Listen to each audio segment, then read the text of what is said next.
Hello, good afternoon, everyone. Good afternoon, leaders.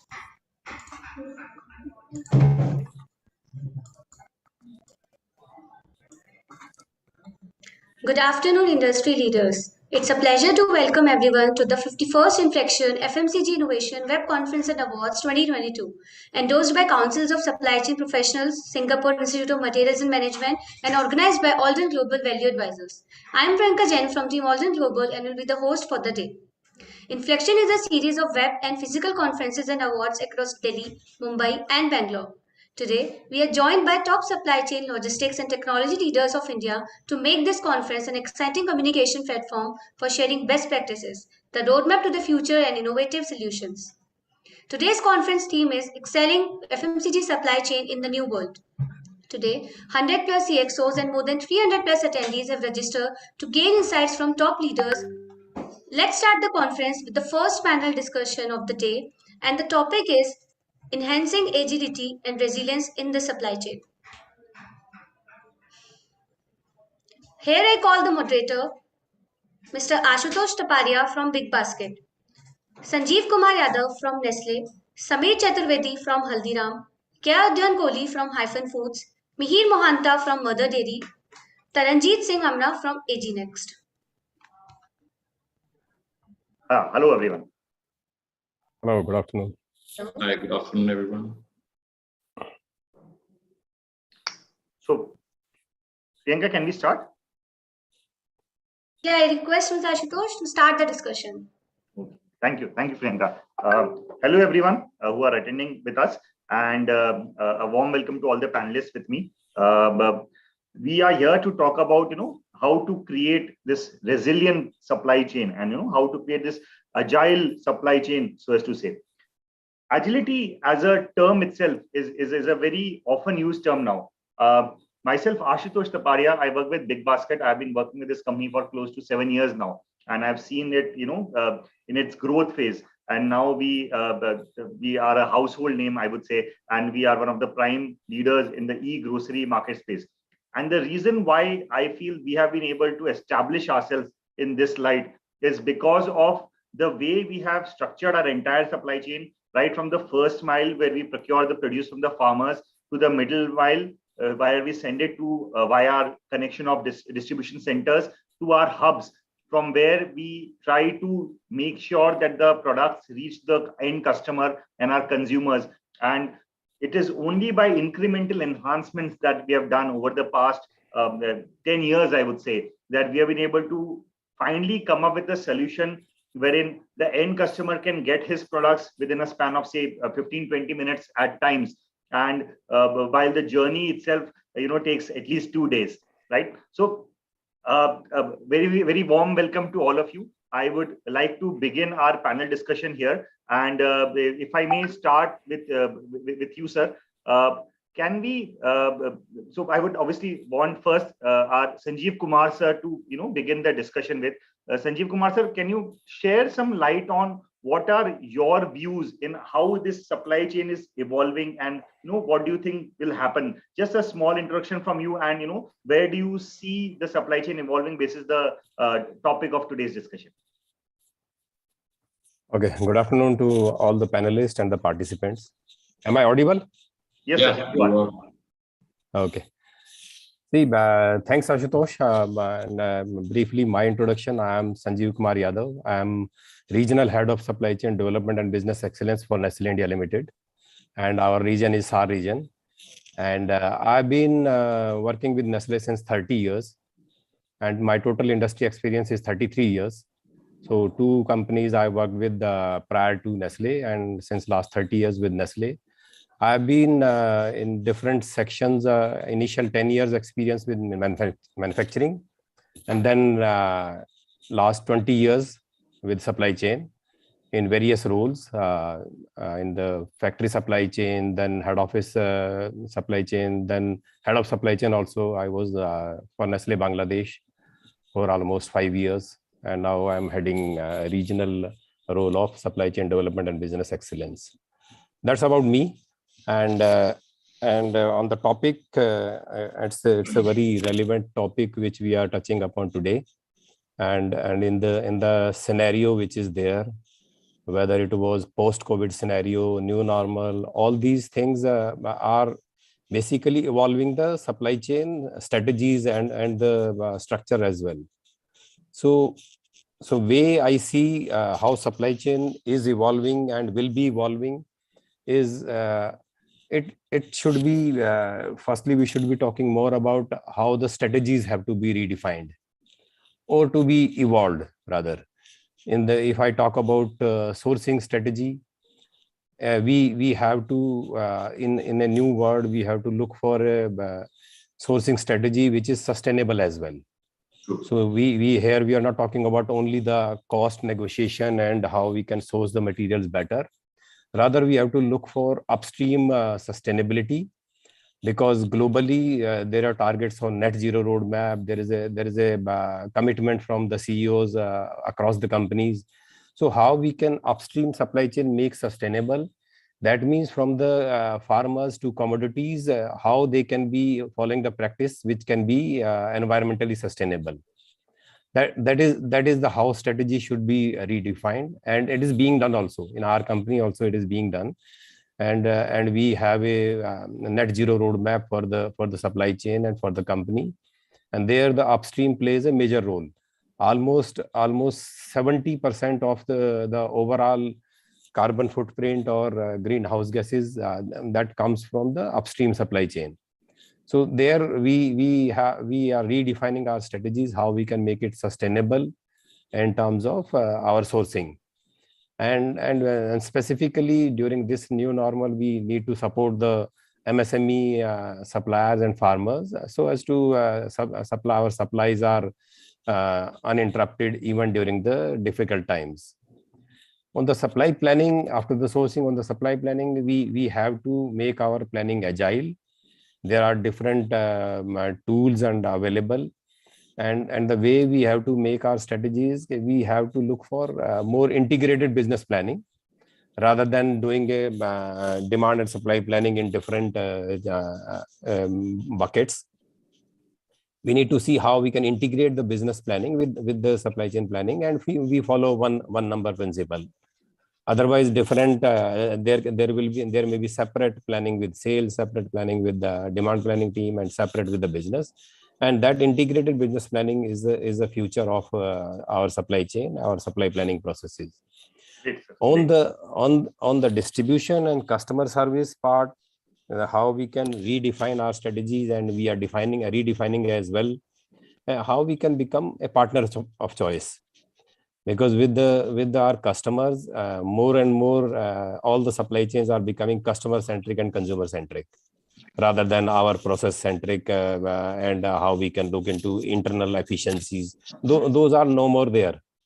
And now we have to see how we can satisfy our customer, and that is the partner of choice, which can be done through net promoter scores. So how our customers are really valuing us as a promoter.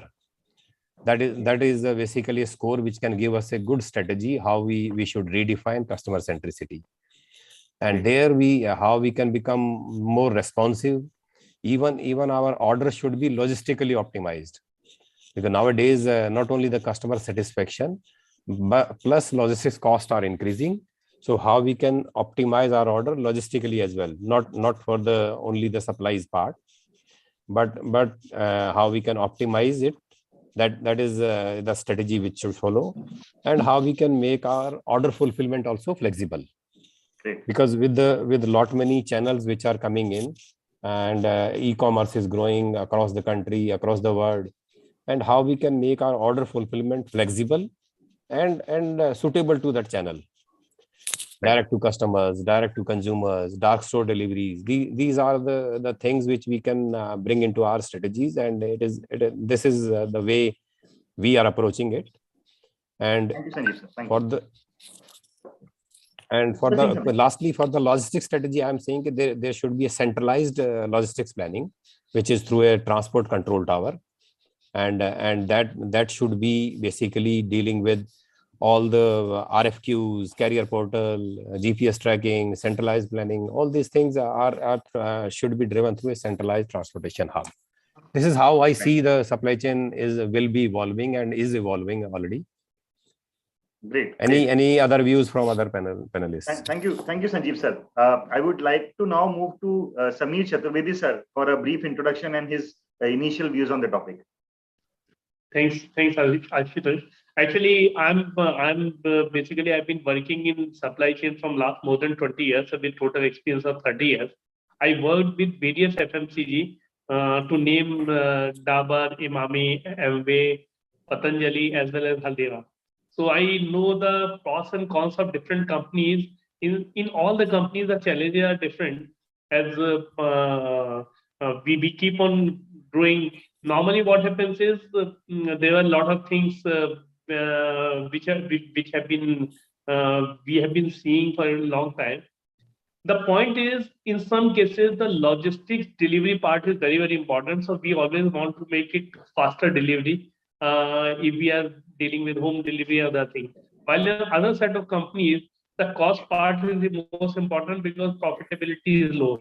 Particularly with food companies, generally the profitability is very low. So we have to ensure that service levels are achieved, but it is also within the stipulated time and in the reasonable cost. However, as our topic says about resilience, I think this pandemic has really taught us many good lessons that how we can act fast. This was the requirement of the time when pandemic suddenly started. There were many companies which failed because they were not able to produce in time and they were able to deliver. While the companies which were having to use their local network, they were able to really deliver stocks very much in good time, and that's really the entire opportunity. So I think resilience has always been the one of the expectation, but now we are more concerned that our system should be flexible and resilient so that we can immediately grab the opportunity and we can get up to that level. As I was mentioning about the cost part and other things, that also I would like to touch upon. So in some cases, the delivery part is really very, very important. Like in all the companies which are working with home delivery, like Big Basket and other companies, for that timely home delivery is very, very important, particularly with perishable products. While the companies like Haldiram, we are basically transporting air. So we have to be very, very cautious that our transportation cost is not going too high. Otherwise, we will be stuck in the cost and the profitability will come down. And secondly, in last some months, or I should say more than a year, all the input items cost has gone up. So cost profitability has really a big hit for most of such companies. So we have to work out some innovative ways how we can really reduce the cost and still not reducing the quality of the product.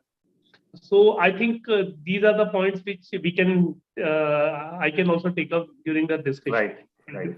Thank you, Sameer sir, for your very interesting views, and I totally agree. I think there is a dichotomy of expectations, and I started my career with ITC, and there also we thought the same thing, that the customer wants that he just reaches out his hand and gets the product, and at the same time with Bingo chips we were essentially transporting air, so we would like to do it for free, right? So the balance between cost and convenience is the struggle which supply chain is supposed to bridge. I totally agree. So moving on to Udyan Kohli sir, what are just with a brief introduction of yourself, your company, and also something about the topic. Yeah, hi, good afternoon, everyone. So this is Udyan Kohli. So I currently work with Hyphen Foods as a head supply chain, where I handle the entire logistics and the other demand planning process for the company. And before that, I had extensive experience with Radhakrishna Foodland, Ansals, and McCain Foods as well. So in totality, I'm carrying 16 years experience with me in supply chain, and most of the period has gone with the cold chain as well in last 12 years. Thank you. Great. So thank you for your view, sir. Any initial thoughts about the topic on how you feel, how to enhance the agility in supply chain and how to create resilient networks? Yeah, sure. So basically, not in supply chain only. Every stream involvement is required. But nowadays, especially post this cruel waves, pandemic waves, so dependency and the awareness both are increasing drastically, not only among the industry, among the households also. So now, as the dependency is being increased, everybody wants their purchase in 10 minutes, in 1 hour, or in 2 hours. So the things are quite becoming challenging and struggling for the service provider and the key players for. So now involvement is quite important thing has become, just not just because the demand is increased, just because the future is supply chain. Now even each and every person, in fact when we listen to our prime minister, always he mentioned about the supply chain. He is keen to make our supply chain system quite more resilient and flexible also, and also he gives so many examples. So now embracing digitalization technology, and now I can give you a small example. Before pandemic, our when we used to do our demand planning or S&OP, it was a monthly or a fortnightly or a quarterly process. But now, after this uncertainty, this thing has been a continuous practice only. So this is also involvement. So we need to understand now planning is not a monthly or a quarterly thing. So things are changing. So we also need to evolve our system as well. Right, right. I totally agree. And so, from our friend Samir here transporting air to you, trying to transport frozen products in 40, 45 degrees temperature. I think the both key issues get solved by only one solution, which is having an optimum supply chain and, using technology to forecast it right. And also, ensuring that we spend lowest amount of time on the ground or in transit. Right. Thank you. So, Thank you, Ashwin. Thank you. Moving on to you, Taranjeet Singh, sir. If you may just introduce yourself and also give some initial thoughts about the company and the topic. Thank you. Thank you very much. It's a pleasure to be there among such august and such eminent personalities. My name is Taranjeet. I'm the founder and CEO of AgNext Technologies, which is primarily a company focusing on supply chain technologies, new age supply chain technologies for entire trade to happen, entire storage to happen, and entire transactions to happen using the newest technologies that are available in the global markets. As a background, I am a graduate from IIT Kharagpur, and I worked with multiple FMCG companies in India before doing my MBA from IIM Calcutta. And after that, around 10 years abroad, working on multiple global supply chains and putting data in around 15 countries before coming back to India and forming this company called AgNext. Today, we employ more than 200 technology people and more than 1,600 people on ground to deploy our technology wherever buying and selling and transportation is happening in the supply chain. So what we are trying to do is, at best, can be summarized in one line, is we are digitizing quality. So anything that you buy, happens on two axes. One is quantity, the other is quality. The quantity is fairly well, digitized, but the quality is left to, as Mr. Samir Chaturvedi and Mr. Sanjeev also mentioned, it's the quality which ends up as the biggest, challenge that we need to solve in the supply chain. And Right. I have worked in multiple global supply chains, and I always felt that how do we measure quality? And there is nothing. It is all subjective. It is all left to someone's senses to analyze it. So we build technologies which can analyze food in less than 1 minute, using a single click, which means there is no human intervention, and there is a lot of new age hardware like computer vision. So you just scan a food and it will tell about whether the food is of a particular physical nature or not. Similarly, we built the world's, we are the world leader in this technology of spectral sciences, basically near infrared technology, where we can analyze, the constituents of food in less than 1 minute. Today, we are working in spices. We are working with large FMCG companies. We are working in grains. We are working in milk. We are working in literally most of the large food supply chains in India, and employing more than 1,600 people on the ground, which I believe we will extend to around 3,000 to 4,000 in the coming year. We have just opened up internationally in UAE and Vietnam, and now looking to expand globally. So our mission is to bring to India the best of the technologies that are needed for the supply chains.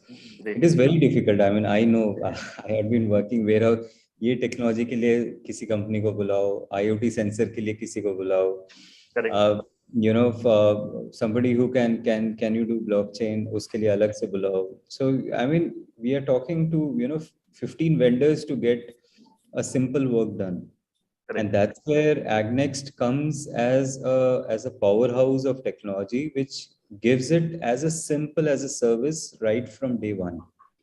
So we sit with you on day 0, and on day 1, the work has started. Great. So that is how fast we are. And I'm very keen to, hear from all the eminent panelists here that what are the various challenges with respect to quality of storage, quality of logistics, quality of food, quality of purchasing, because, you might buy something and you might see that 3-4% to keval moisture pe nikal jata hai. I'm not just talking about moisture. I'm talking about so many other things, We are working with Godrej where we are saving significant amount of money for them by, just kind of analyzing protein content in less than 1 minute. Wow. Protein content takes usually 3-4 days to come, the results to come. And we are giving in 1 minute. So there are multiple use cases. So at best, I'm here to listen and learn from, the giants of the industry, and look forward that how we can be a sensible partner to, develop something and help this industry. So looking forward, we are a food, nation, and we need to build in order to save our food and, ensure that our the quality food reaches the billions of people in our country. So happy to look around. Yeah. So and I like this, very interesting. So you spoke about quality like 10 times, right? And you started by saying that, how do you define quality, right? And to my mind, it's literally like saying, what is light, right? Very difficult to define. What is darkness? Everyone can tell you. If there is no light, there is darkness. But if you ask people what is light, it becomes very, very difficult to explain. And I am not been able to explain it to my 5-year-old, by the way. So if quality is there, I don't know, anyone can tell you. But if quality is not there, I'm sure everyone will be able to tell you. And that is the whole challenge that all of us, I think face. So बहुत अच्छी बात कही आपने आशुतोष जी. Actually, it is right that, quality, matlab, it is taken for granted. And when you see the bottom line 10% उड़ गया, तब पता लगता है अरे ये तो so we save that 10% by bringing the best in tech. Moving on to our last panelist, Mr. Mihir Mohanta sir, who is a veteran, if I may use the word, of the perishable industry and comes to us from Mother Dairy. Sir, if you may just introduce yourself and shed some light on the topic.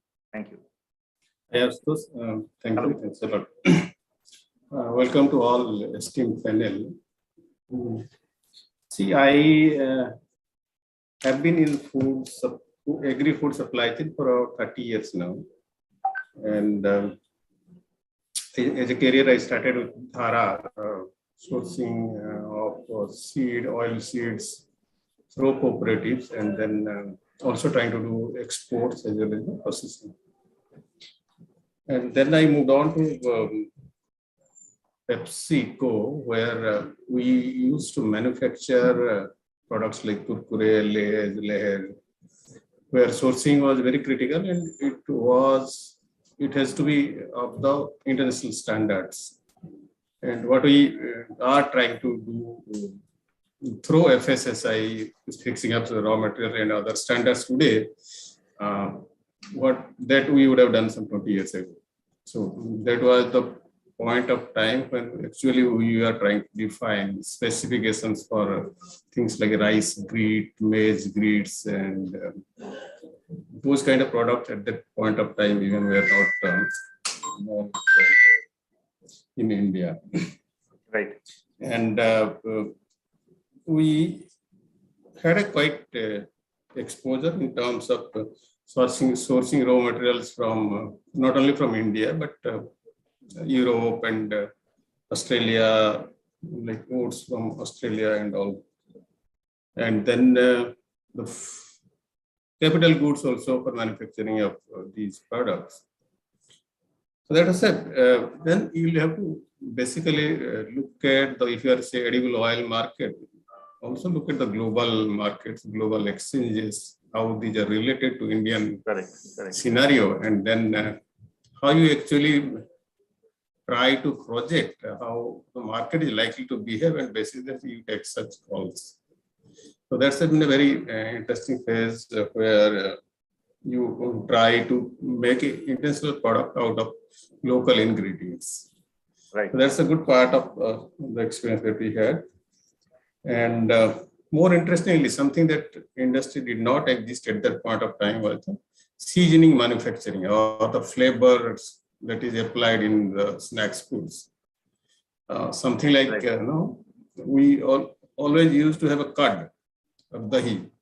But you never had, we had not experienced that the curd could also be in a powder form. So you sprinkle the powder, curd powder, cheese powder. So all those uses were new to India, and those were to fixed up, and different suppliers were to develop. So quite a lot of good experience we had during this point of time. Then of course I had exposure in the more outlets where I was part of the retail, where we used to do both buying as well as the merchandising. How we are basically much more closer to the consumer, where consumer behavior at the shop floor, consumer, what do they buy, what they don't want to buy, how much they would be buying, what will be their monthly kitty or basket, how much, what is the buying cycle, how you put a display, a merchandising display. All those aspects were quite part of it. And last part is my experience with the Safal, where basically we are into fresh fruits and vegetables, and we're both into retail as well as the processing. The retail part consists of about 1 lakh tons of about 110 kind of items that we buy and then manage the supply chain on a daily basis. Right. Similarly, processing has both pulping as well as the IQF. So it's a entire gamut of supply chain that in agro processing field. But the last of the thing is the Safal experience is really very, very tough, and it is difficult to manage, particularly in Indian condition where the industry itself is entirely almost 97% busy. It is not a regulated, or it is not a organized way that it operates. So this is my experience in terms of experience that I had in the. Thank you, Mihir sir. Thank you for your views.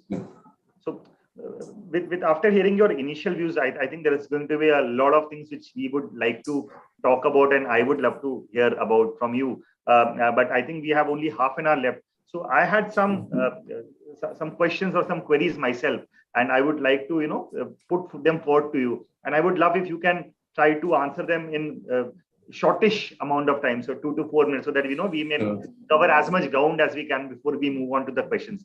So if I may start with you, Mr. Udyan Kohli, on how do you think that how to evolve our supply chain to become more strategic in the coming years? What's your and your company's view on that? Ashutosh, as everybody and as we are here to discuss about the evolvement So as already all friends have been discussed about the involvement in supply chain, but my thing, I think now we should start the involvement with the definition of supply chain management, SCM. So where we usually call it SCM, supply chain management. For me, supply chain management is service level, cost optimization, and management information system.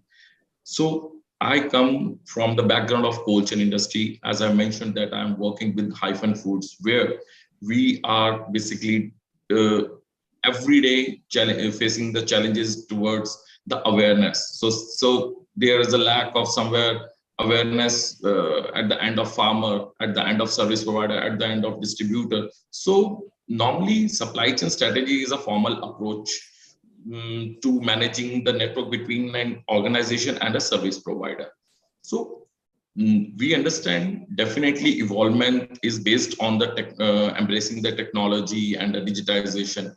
But for me, what I understand, there is a big lack of awareness from top to bottom that need to be taken care. Just I'm giving you an example, as you have mentioned that we have a short time. So I want to give you a very crisp example. For promoting the banking investments, all the banks have made a forum like mutual fund sahi hai. Okay, so now a forum is promoting about the mutual funds. It is that we need to invest there. So this in same way for FMCG, for cold chain, and for other sectors also, we should make good forums to create awareness. So that definitely can give us a good involvement in our industry. This is my solution. Great. Thank you. I agree, sir. So something along the line of chill karo for all the True. Anyways, so I would now like to love to hear what Sanjeev Kumar sir has to say. Sir, how do you think? What are the new models for the future? How do you think the supply chain will evolve?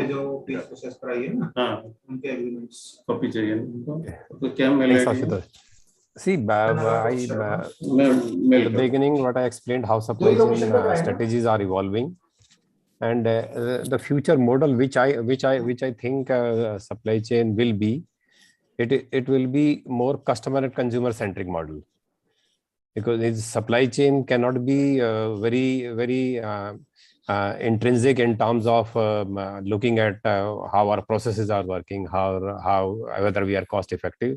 But how the overall supply chain management perceived by the customers, that is more relevant than our internal KPIs and internal processes. So from that perspective, if I say the future model of supply chain will be more and more in the supplies, it will be customer centric. We will be taking feedback from customers, and if they are satisfied, then it's a good supply chain. How we are able to service them, it is more earlier we used to call it as customer service levels. Now it is on time in full. So there is nothing like whatever order was done, it was somehow delivered. Nowadays it should be delivered on time and in full also. So that's why new model will be on time in full, not the quantity which is serviced as per the customer order. That is the model on the customer centricity part. And one bigger thing which is going to come is sustainability and digitalization, which has to be across our supply chain processes. Whether I talked about procurement, we have to look for upstream sustainability, how we can generate less carbon footprint over there, and how we can, because even our consumers are now very much aware about the environment, sustainability. Everybody is thinking we should have net zero or carbon neutral brands. So these things are will be the future model of supply chain. Even up from the marketing to the supply chain team, everybody will be looking at carbon neutral brands, where the plastic everything is reduced, how we can have less carbon being generated in transportation. Everything has to be now owned by the supply chain team, because we are the only function which exists across the value chain, because all the functions are in different buckets of business. But supply chain is the only function which exists across value chain from farm to fork. We are the person who are responsible for producing. We are the person who are responsible for supplying. So the net zero roadmap has to be there for the future model sustainability, and above all will be a digital platform which will basically drive the future of supply chain. So wherever we can automate, where we can have robotic process automation or artificial intelligence, all these things, 2-3 things are going to be a future model of supply chain, which I think. I totally agreed with you, Sanjeev Kumar sir. And the key theme that came out for me was sustainability, be it in terms of being carbon neutral, to in terms of being low cost, because a company can make money only if the costs are low, right? And I totally agree with that farm to fork is a theme which is coming across. And so we talk about in my company first mile, middle mile, and last mile. But in fact, the work of a supply chain professional is 0 mile in terms of raw material planning. So you tell your suppliers beforehand only what they need to produce. So it in fact starts even before the farm, if I may say so. So thank you for your views, sir. Samir sir, if I may now move to you and get your views on how is you and your company planning innovation in the entire FMCG supply chain. I think this is a very interesting point. I will work within the limit of the time. So I will just go back to 2000 when I moved to supply chain. That time a few companies were creating supply chain department. So we were having no system, no AI, no software, and even ERP were not too stabilized. That time even SAP used to be quite primitive kind of SAP. So I think in last 20 years, I've seen a lot of water has gone into the Ganges. So I think we are seeing those things. However, I would like to just touch upon the important aspect. So like whenever we are talking about the innovation in supply chain, the purpose of the supply chain should be that we have a lean supply chain. We are having less inventory. We are having less freight costs. We are having quick response and optimized resources. I think if I talk about Haldiram or any other FMCG company, everyone is working only on these things. And this is more important, particularly with the perishable products like you are selling or other companies are selling. So I think whenever we are talking about the innovation part in planning, so innovation cannot come only by creating something in Excel. We have to work out some ways. We have to work with some tools. We should work with some setup, system, process. And biggest of all is the people should be inculcated that kind of culture so that they are actually moving towards planning. I think 10 years back, this was not that prevalent. Now everyone is talking about the part. Now the important aspect in FMCG, what we have to consider is that is again a learning from pandemic, that manufacturing flexibility is very, very important. If we want that we should have a centralized plant and we can send stock to everywhere, then our cost will be high. We may be facing some issues during pandemic kind of situation, or even otherwise during strikes or other things. So we have to work out with a distributed kind of a system. We can have a multiple plant, multiple units. Maybe even if we are producing stock to some third parties, that will always be more cost beneficial, and that will really reduce the transit time as well as the fast delivery of the stocks. So secondly part about that is the distribution planning. So distribution planning, as I was mentioning earlier, in distribution planning, everyone used to work only using some Excel tools. Now a lot of science has come into the force, and people started using those kind of tools. But that is very, very important so that we can ensure that at each and every point, we are getting the best kind of a stock that is the most optimized stock in the least cost. So I think that is again an important aspect. Production planning I will not touch upon because production planning is being discussed for a long time, and that is again in production planning some AI tools are being used by various companies so that they can optimize the inventory. Because in the planning part, most important thing is that we can have a advanced planning so that we can optimize our resources as well as the efforts of the manpower and utilization of the machines. So one more important aspect in the planning is the optimization of warehousing. GST has started this particular aspect that we should start working for the consolidation of warehouses. I think many companies have got benefited. In FMCG, this is more important because once we consolidate the warehouse, then we can actually optimize inventory in a big way. We can reduce the obsolescence, which is normally taking place if we are having multiple warehouses. And this is the, I've experimented this in my two previous companies. In every time I got benefited that once we start consolidating, that our life is also improved, and because of the pains are getting reduced, and we are getting much better inventory level, service level, so that we are able to satisfy our customer. इसका tax का बात कहाँ tax क्या provision है Yeah. So one last thing I would like to touch upon is the new product and material exportation. Generally, this is coming. Generally, this is coming from the sales side. But even otherwise, if supply chain suggest a lot of please mute your mic. Then this can really help in a big way. So I think these are the major parts which we can start incorporating in supply chain, and that I've been using. All these और क्या have funding list दे तो एक और funding क्या Mr. Mir, please mute your mic. अच्छा Nirji, if you can just unmute. Yeah, sorry, mute. Thank you. Yeah, Samir ji, आप कुछ कह रहे थे? Yeah, so I'm saying perhaps I touched upon all the major aspects what we need to consider. So I think elaboration is not possible in this period of time. So I will not just go into the detail further. But if you have any specific, if you want to ask any specific thing, please ask me. Great. Thank you, Samir sir. We'll maybe, roll back to this because this is one area where, everyone has a view, one. And second, innovation is something which is not there yet, right? At the same time, there's something which is taking something which is a best practice in one industry and keeping it to the other is innovation in that industry. So there are a lot of avenues to do that. So we will definitely circle back on that. If I may now move to, you, sir, Taranjit sir.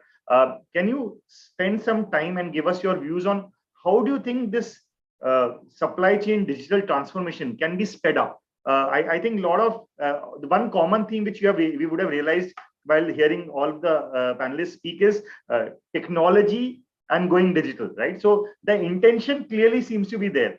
At the same time, this is something which we talk about every year, right? So how do you think this can be accelerated, and what are the ways do you foresee this to happen in the next years? Yeah, thank you, Yoshidosh. That's a very good question, actually. And I think I would like to take it from the perspective with what Mr. Sameer Chaturvedi just said, that 20 years back, even SAP was simple, right? And, all these technologies were talking about digitization. And in the last 5-6 years, a lot of digitization initiatives and sustainability initiatives have been undertaken. But what everyone is missing the point here is, in the current onslaught of technologies, is that most of these technologies are just digitization of paper. Some activity happening, GRN going, ESN getting processed, warehousing, all the things that we need to for binning, all of these things that were there, they have just gone digitized somehow and are being seen at one place. That has been what, if technologists were given the mandate to develop, they have developed, right? But we in the industry know that we are handling billions and $1 billion worth of food, right? For us, it is, so technologies do not understand that. They won't understand, how to, if my food is getting wasted of 30% in the warehouse, how do I digitize that? It certainly can't be a digital receipt जिसमें जाके वो लिख देगा यहाँ पे food खराब हो रहा है, वो SAP पे आ जाएगा and people will have solved it. No. The movement has to start away from papers to more of our materials, where we sense our material, we sense our logistics, we sense our storage, we sense our buying. For example, agar aap mustard khareed rahe hain, for example, let's say Haldiram is buying mustard, for example. So if they do not know that, what is the oil content in that mustard, and they pay a lump sum amount in which, only 10% is a certain oil content and the 90% is all waste. So that's where digitization has to move in, because, let us accept this fact that 20 years back, what digitization was does not stand today. 20 years ago, you had CTS, Infosys के लोग going all over the world. सबको एक template थी कि ये अच्छा आपकी ये डॉक्यूमेंट है, चलिए डिजिटाइज कर देते हैं आप, and charge you $1 million to do that, right? Today, that world has ended. The world today is, how do I, control, analyze, and most importantly, predict my demand, or do a better planning, if I would say, in as simple as a supply chain planning. That can only happen if you have a full, hold over your material. और उसकी जो game है, it is all about new age technologies, which is, computer vision, which is spectral sciences, which is IoT sensors. All of them, they do send you so much information that gives you much better way to plan than just someone sitting there and filling the Excel sheet or, ERP module and giving the information to you. And this has to be real time. It cannot be, over 8 days and weeks. If you are planning about, an amazing value chain, then you should also be focused on getting the data immediately. And this is where, new age sensors has to be brought in, whether it is computer vision, whether it is spectral, whether it is IoT sensors. They need to send data immediately to the central planning team. Warehouse हो, trucks हो, आपके bins हो, आप सबसे बड़ी बात है आपके purchasing department को ये information होनी चाहिए कि जो मैं सामान खरीद रहा हूँ वो किस quality का है, and that too without any human intervention, because human intervention पे ही game पूरी खराब हो जाती है. We all know that. So this is where is the second world of technology that is needed in supply chain.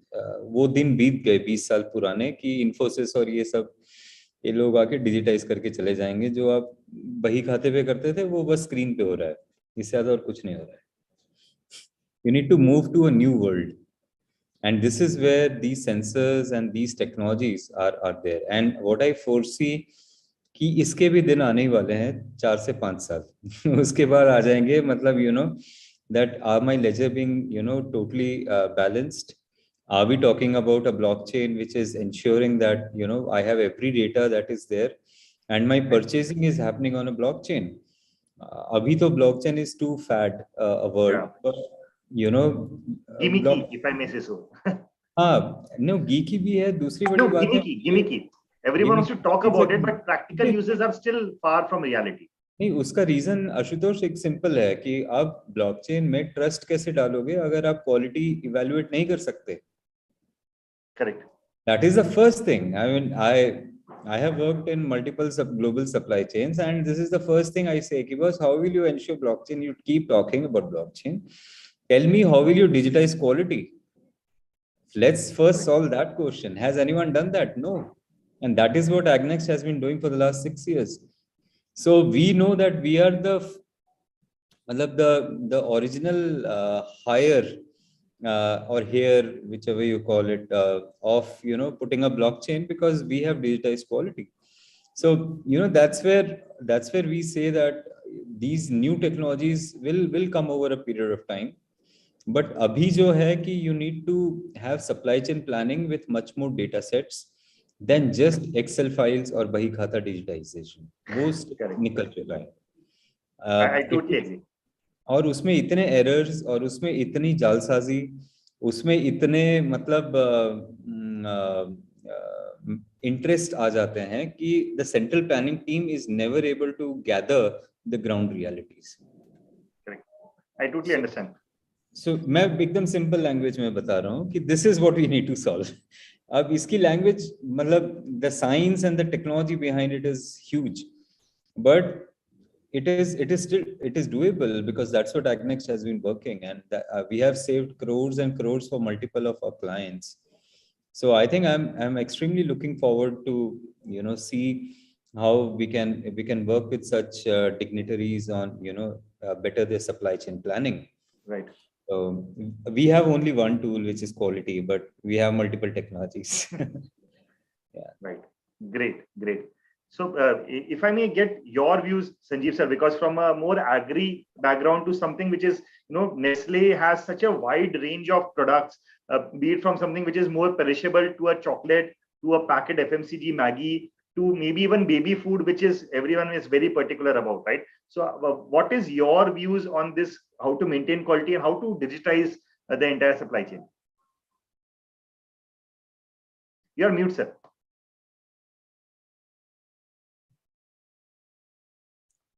Great. Yes, Taranjit is right. See, what I feel is, see, initially when when we implemented SAP in 2005, that time we thought, okay, now it is digital, but that was only digitalization of transaction which we used to do in Excel. So that those were only brought into a system, and that was the only thing. But with the time, we realized, and word is also changing. And there we see typically a company like us, where we have wide range of product, wide range of different quality to be maintained, different norms to be maintained, different ingredients to be maintained. So we felt that this digitalization has to be seen in a very holistic way. And that's why we called it as a project as called connected supply chain.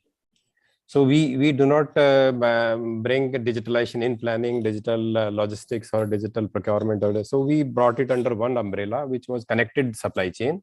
And there we had so that we drive digitalization across the complete supply chain processes.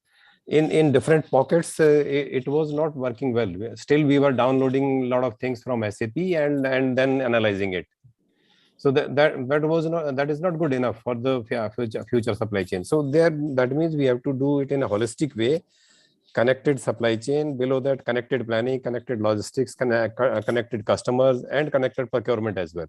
So all the tools, when they are brought into the system in one go, that brings the real benefit of digitalization, and that is really upskilling of digitalization across the value chain. So we brought a lot of integrated business planning tools. Saddle point we brought in, concurrent planning we brought into connected planning. In the logistics, we brought track and trace, Transporion, SAP TM, Lamasoft. So and then on the customer side, automatic replenishment tool, Hybris, digital claims, Power BI. So that is really upskilling which is required in supply chain in the days to come and the days which are there. And even on the procurement side, how we can bring in easy buy, e-invoicing, all these things, auto GR, all these things are when they are taken in a very integrated way as one project, then only it makes sense. And then not only really, because people do not feel what is the benefit I'm getting when we are doing in different small pockets. Correct. Actually, the team members should feel that there is some benefit in digitalization. Then only it will be sustainable. Correct.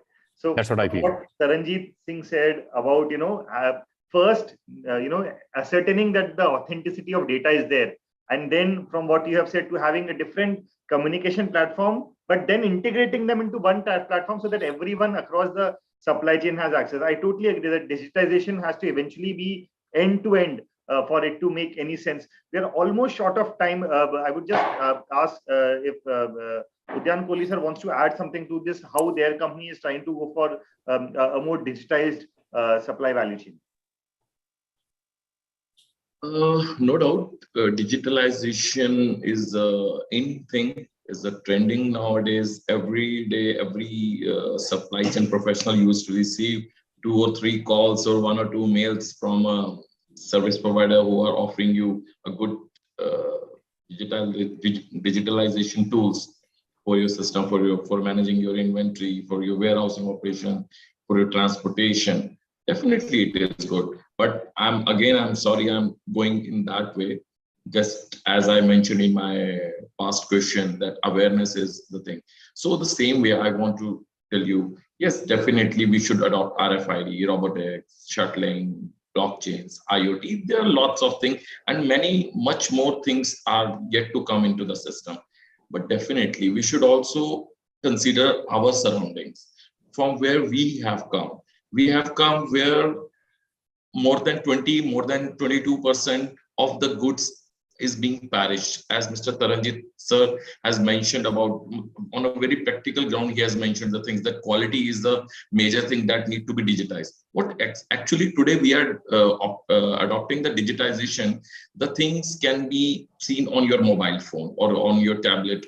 On a handy data is definitely, that is good. I'm not criticizing that. Definitely we need that. But on the other grounds, the warehouses or the godowns, I used to say, are not having even the Excel sheets also. Today also, in today's era also, they are just maintaining their data on registers. That data is not registered anywhere. So those things also need to be considered. So we should definitely start the adopting digitalization from that ground also. Definitely the person who can afford, हम आज afford कर सकते हैं तो आज हम robotics भी ले सकते हैं. But उन लोगों के farmers के end पे सोचना चाहिए या उन godowns owners के end पे सोचना चाहिए. Definitely they should also get एक awareness की जो lack है वो वहाँ पर. Right. Thank you, Udyan sir. Samir sir, we are almost out of time. If you may just wrap up very quick, I want to hand it over to Priyanka. Yeah, I think a lot of things has already been discussed, that we need digitalization as well as that to tailor-made. What Mr. Taranjit was mentioning, until we are having customized software, so system will not work. But one last thing I would like to mention, that now a lot of technologies are being discussed, IoT and this and that. But if we blindly follow any technology, then for failure. So I think first we will have to judge that out of 15 technology, which particular one or two technology are really suiting to our requirement, then only we should finalize. Correct. So horses for courses is what I think you're trying to hint towards. So thank you, everyone. Ashutosh, just one line. Yeah, tell me, sir. See, whatever digitalization, even if we go ahead, now physical, in particular the food supply chain, the physical movement of goods has to happen. So somewhere the digitalization and the physical movement have to sync. Most of the time, currently, it is not in synchronized manner. Therefore, until and unless we sync both digital, the virtual flow in supply chain and the physical flow, things will not be the best, not give the best of the result. So it is necessary that we work on both the fronts so that we get the optimum out of it. Thank you. Can't agree more, sir. I mean, the information and goods both need to flow parallelly, right? Yeah. With this, I would like to, ask upon Priyanka. Is there any questions that she has which she would like to put forth to the panel? Priyanka, are you there?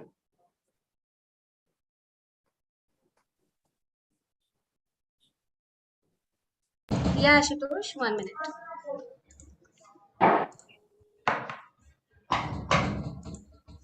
Now we have some exciting questions.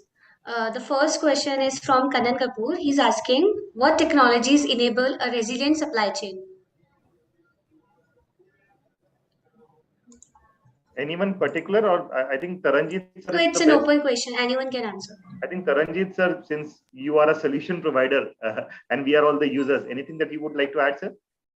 Yeah, as I said, today for resilience, data is needed, and that data does not sits in papers. Today, you need decision making using various data sets that are enabled by various sensors in the value chain, right from buying at a warehouse to buying at a processor level, or wherever buying is happening and storage is happening. So I would clearly suggest that the path forward is sensors and digital ERP systems combining together to solve for the problems that we are all facing.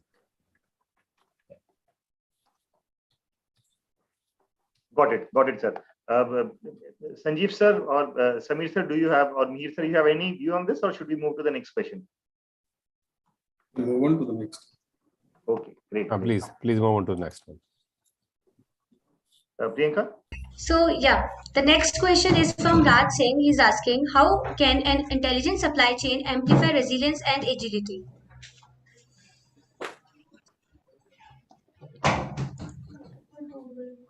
Can you repeat the question, ma'am? Yeah, sure.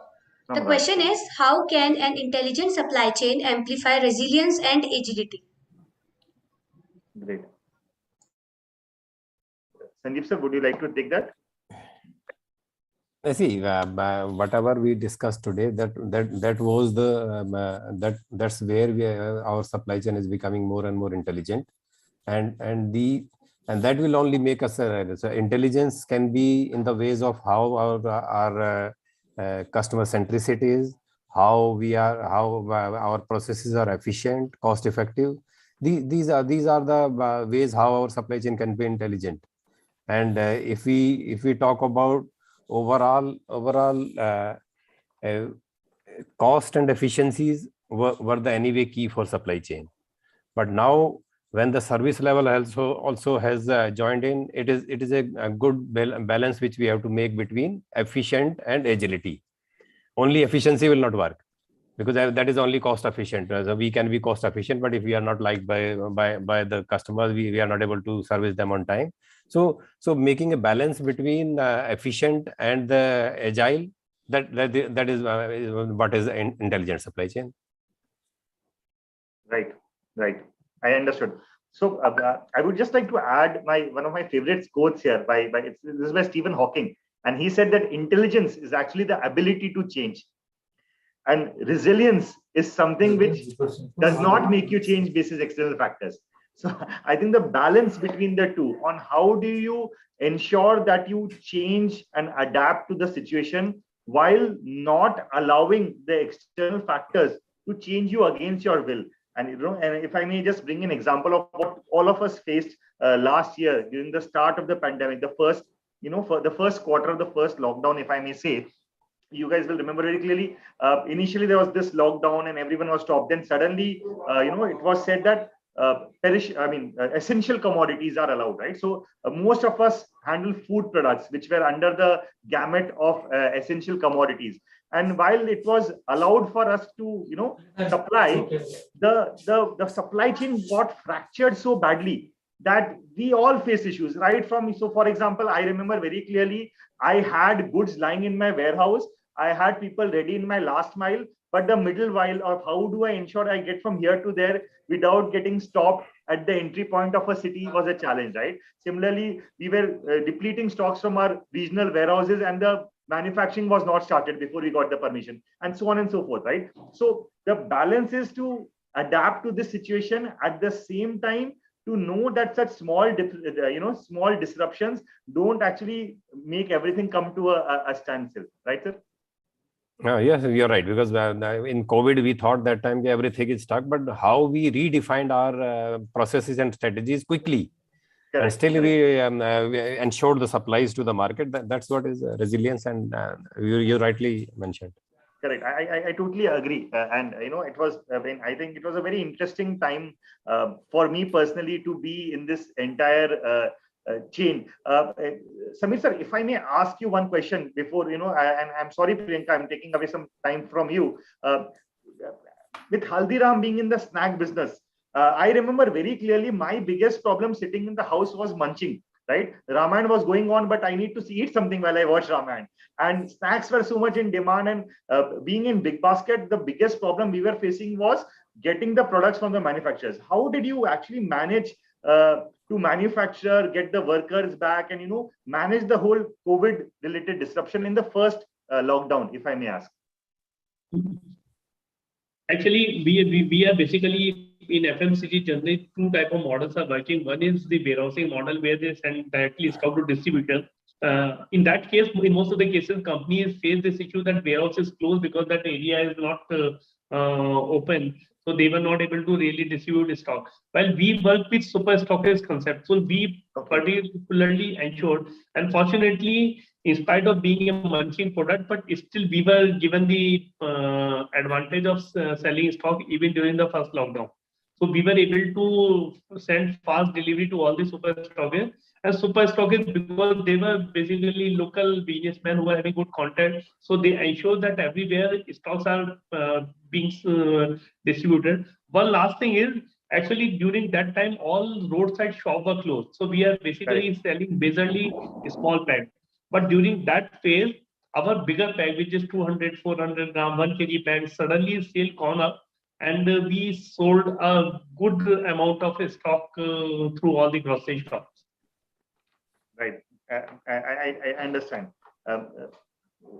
One small point to you, Taranjit sir, because you are in that agri space wherein you try to judge the quality, and I especially loved the point which you said regarding the ledgers will work and the blockchain will work only after the fact that the quality is measured or the data is captured accurately, right? If you capture garbage, you can share it all around, but all you will end up sharing is the stink, right? So I had this very interesting experience with my fruits and vegetable procurement team, wherein when we all were relatively young, I'm sure you guys will remember, summers used to be the time we used to have watermelon, right? And whenever we go to the shop, that guy will cut a small triangle piece, take it out and says, "Dekho lal hai, it is red," put it back and give it, right? And he cannot do it beforehand. So it was a totally destructive testing, and also one piece at a time. There is no other way he can assure to me that everything else is fine. So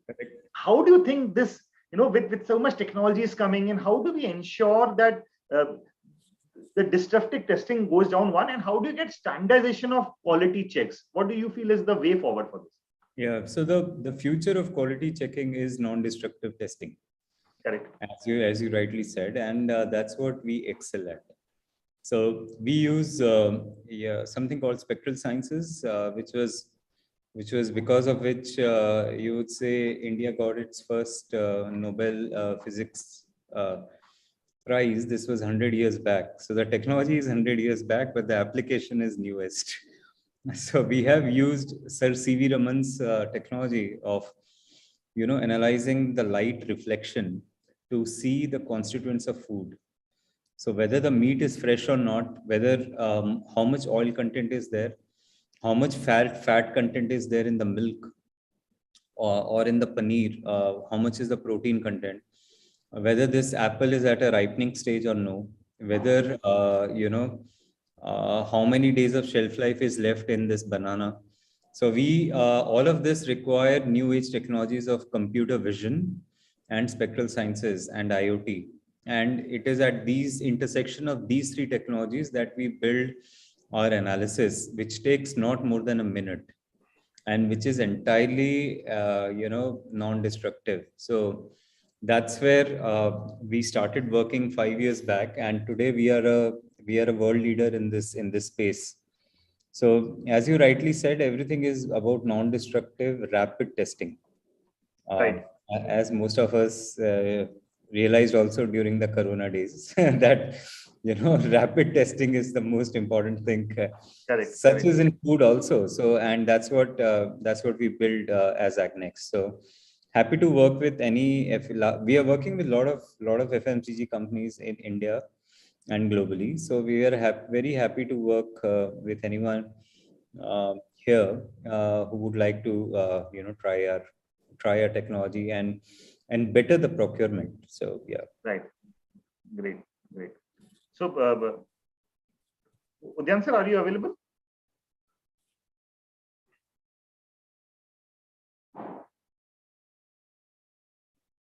I think he's not. Sorry, Priyanka. Sorry for taking away your time. Anything you want to add? Any other questions? No. There's no more questions. We can continue with the discussion. All right. So yeah, we are through with the discussion. Log out now. So thank you. Yeah, sure. I now actually I request all the other members please open a video so that we can take a screenshot. And please smile.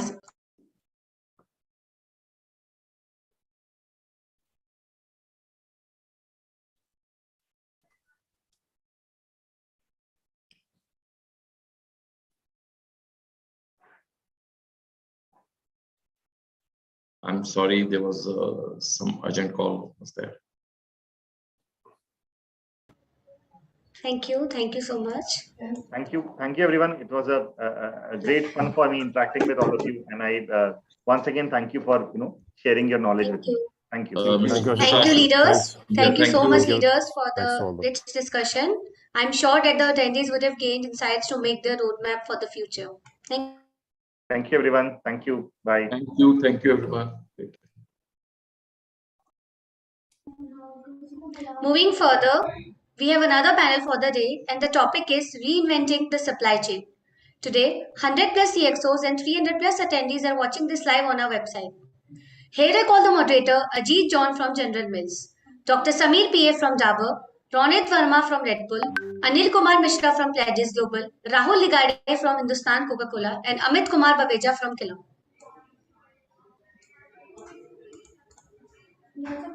Now I request the moderator to please start the discussion.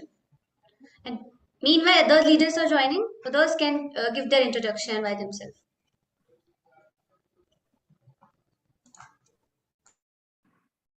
Hi, Priyanka. Can you hear me?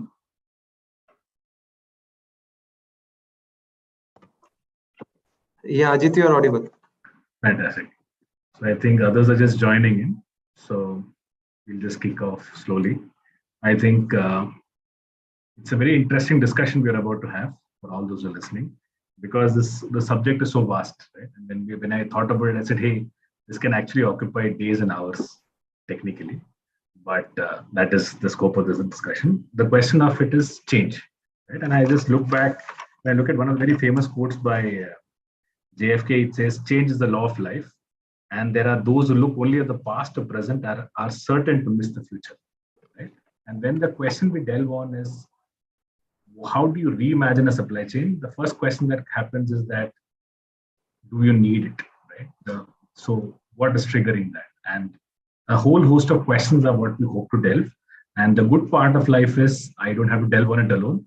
I've got a very august panel with me, right? So I've got eminent panelists who join me, who supply chain practitioners of great experience, breadth, width, and depth, right? So I'm going to turn it over to them to quickly introduce themselves while others join in. Amit, I can see you if you can just introduce yourself. Yeah. Thanks a lot, Ajit. Hi, everyone. It's really a pleasure and honor to be present here with all of you. I'm Amit Babeja. I've got almost like 22 years plus experience in supply chain, and also as one of my role as handling business, as well as I've handled internal audit and risk role. So far in my career, I've been part of two supply chains. I've got experience with two very different supply chains. One was with Asian Paints, with Asian Paints for 20 plus years, and then now with Kellogg. Completely different perspective from both the supply chains. And again, as I said, very happy to be part of this panel. Awesome. I can see Dr. Sameer, and I can also see Anil has joined in. So Anil, would you want to just introduce yourself? Yeah, good evening. Yeah, myself that associated with industry last 20 years, and currently that I am this organization Pledges Global last 5 years. And prior to that, I worked with the Amway, approx 5 years, and then Higher Appliances and the Agility Logistics. So approx 19 plus year experience in that industry, service industry, as well as that principal company. And Welcome to then the qualification, I did the master in international business and the graduation in the economics from the Banaras Hindu University. Welcome, Anil. Welcome. I can see Dr. Sameer is in. Dr. Sameer, would you want to quickly, briefly introduce yourself? Yeah, I'm Sameer, and basically I'm a science graduate. I've done my graduation, post-graduation, doctorate only in agricultural chemistry, and later moved into the as a profession into the supply chain of the food as well as the frozen commodities, basically. And I handle the entire supply chain of Dabur, the real brand for the frozen concentrates from across the globe to various other countries. Like we have the plant in Nepal, India, Bhutan, Lanka, all these things, we bring it here and convert it into juices and bring it in, distribute into the various locations. Apart from the food supply chain, I also handle the surfactants, especially for all of our shampoos. Then the other vitamins, minerals, and all which are basically related to the agro compound. So this is the background, and overall 25 years of experience. Welcome, Dr. Samir. I think Priyanka has Ronak joined in and Rahul joined in.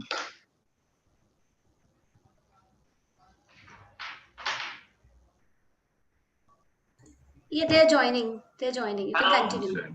Okay, fantastic. And so I have a very august panel in front of me. I'm Ajit John. I head up planning and logistics for General Mills in India. Been with FMCG firms all through my career. Hello. So I've been with FMCG firms all through my career. Been with Castrol, then Nerolac Paints, then Diageo, and now with General Mills. David, I was originally doing a lot of sourcing. At some point in time, I said, hey, sourcing is no longer as interesting as supply chain. So jumped ship and decided to move to supply chain somewhere midway. And I have been enjoying my ride ever since. And I'm glad to be a part of the discussion, honored that such storied and experienced people are here to delve on the subject of reimagining the supply chain. And as we go into the discussion, the way we'll structure it is, and we hope it is something that is going to help add value for people, is one is we look at what's triggering reimagination, why the question of reimagination, right? And what are underlying trends that are triggering that.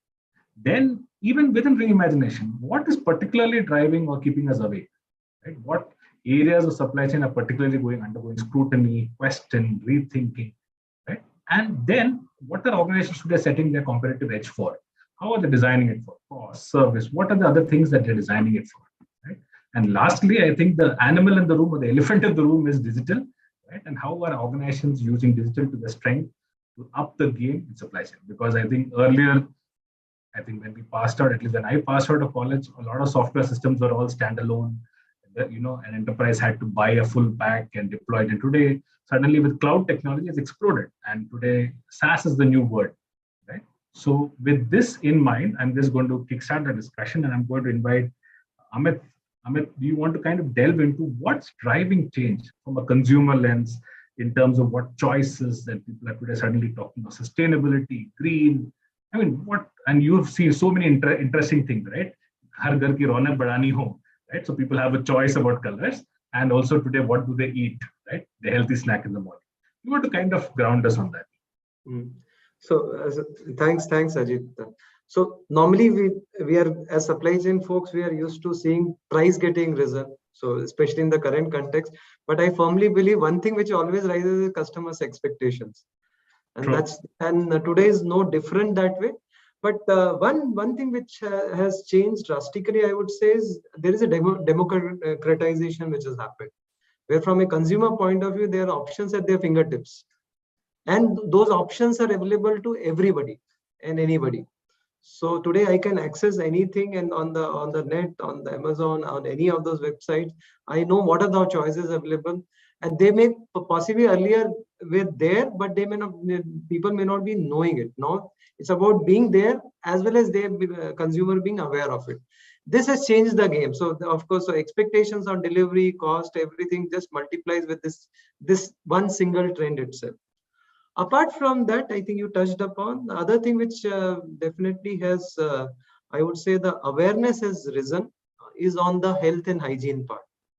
For example, I've seen paint, I've seen food. So on the paint front, for example, the awareness towards antibacterial, antimicrobial, or antiviral paints. Today, for example, you will see consumer looking for those options. Maybe at some stage that was not even there, but today that is seen. Similarly, from a food distinct point of view, today there is awareness for sugar, salt, and the people looking for healthier brand means possibly a lesser sugar, lesser salt. So that kind of awareness exists.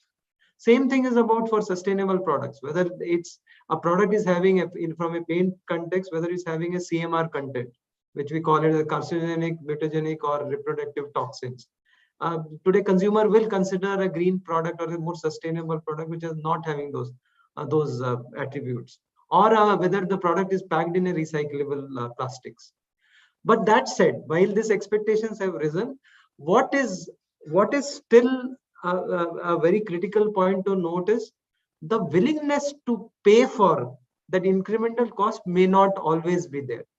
So consumers want all this, but possibly at the same price as what you get the normal product at. So, and that makes it even more interesting from a supply chain person.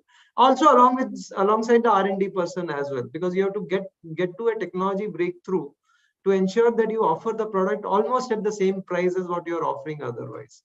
So this trend, I feel all this set of trends are going to stay, and the next 5 years will be very interesting. And us as a folks in supply chain will keep on getting challenged on that front. Awesome. So with some of these challenges in mind, and Amit, you just touched upon the fact that today what goes into a product also matters, right? Today, what kind of, so I'm going to turn it over to Dr. Samir and also ask him to delve, because he's an expert, he's an agrochemist, is today how are regulatory constraints kind of shaping the industry for supply chain? I mean, what people would have gotten away putting in products earlier. Today, I'm sure there's a lot more scrutiny. Food products have labeling requirements and so much of constraints or kind of regulations put around it, like Amit said, how much salt, how much sugar, and that's just the beginning, right? And I think in between, the milk products had these BPO-free plastics, which were, without bisphenol free, right? So many things that today consumers are discovering. So, Dr. Samir, would you like to share a light on today how regulatory frameworks in the country are kind of changing the way supply chains are working, and hence it's triggering a need for change or reimagination?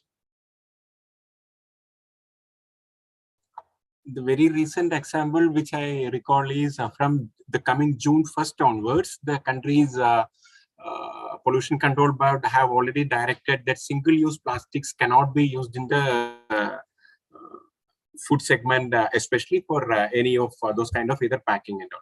The major constraint which I am facing is, as you know, my 200 ml or 180 ml and 150 ml juices all are carrying a plastic straw, U-shaped, which I am importing basically from Thailand as well as from Indonesia. The problem, they have asked us to move into paper straw. The cost of paper straw is almost 5 to 6 times more than that of the paper straw, that and the plastic straw, number one. Number two, the availability globally right now is constrained. Number three, such a short notice, and I'm having so many consignments which are booked and which are already in transit. And recently, another notification from the same pollution control board has gone to the customs department post 1st of June. Even I am not allowed to import that material. So all of a sudden, all these things when came, we don't have the sources of the sustainable material which is available. And even if it is available, the cost is 5 to 6 times higher. And even if you are imagining the cost of that straw comes to around 80 paisa, and my cost of one 10 rupee pack, and if I am spending almost 80 paisa on a straw, the sustainability of that product itself becomes under question. Earlier, it was around 13 to 14 paisa per piece. So it is directly hitting, and as you know, the LUPs, always we are operating at a very low margin. And this getting added on to that one is actually shaking the foundation of the entire business on that particular segment. Interesting, Dr. Samir. And to think that Amit was just saying we want everything nice, but at the same cost. Exactly. So that's where the issues just don't end, right? And Anil, I'm going to also call you on today to delve upon regulatory, not instead of regulatory, I would say geopolitical risk. Olden times, it took a war to change the map of a country or to have a geopolitical risk. But today, it happens instantaneously, right? Today, if you see the Russia-Ukraine conflict, suddenly there's an invasion and suddenly the politics of the area has completely changed. And so many things coming out of Russia, going into Ukraine, have all come under question, right? And I think once upon a time, there was the same cloud around some of the products come from China, where pollution control norms were being flouted and stuff like that. So Anil, what do you think, and how do you think that's going to shape how we look at supply chains in the future?